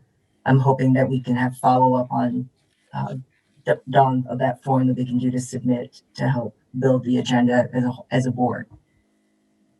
Yep. Thank you. And I think Rob had his hand up too. Yeah, I appreciated, Don, the like the chair cliff notes that you had at the top of the agenda. That was really helpful for me. I guess sometimes I get lost in the what's going to be discussion versus what's going to be an action, which obviously includes a discussion. So thank you.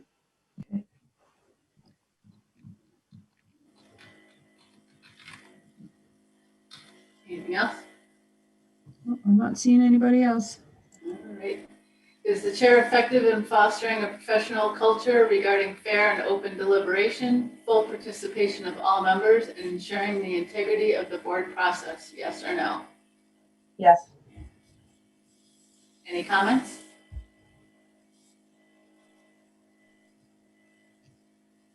Okey-dokey. Other feedback for the chair?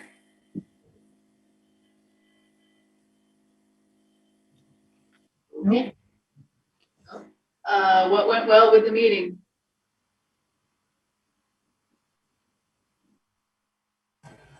Got that RFP out.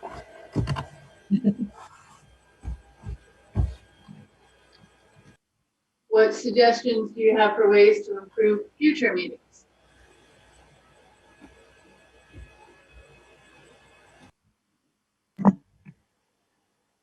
Rob. I have a question. Just in regards to the RFP, that whole amendments to the amendments, we were running circles, I feel like.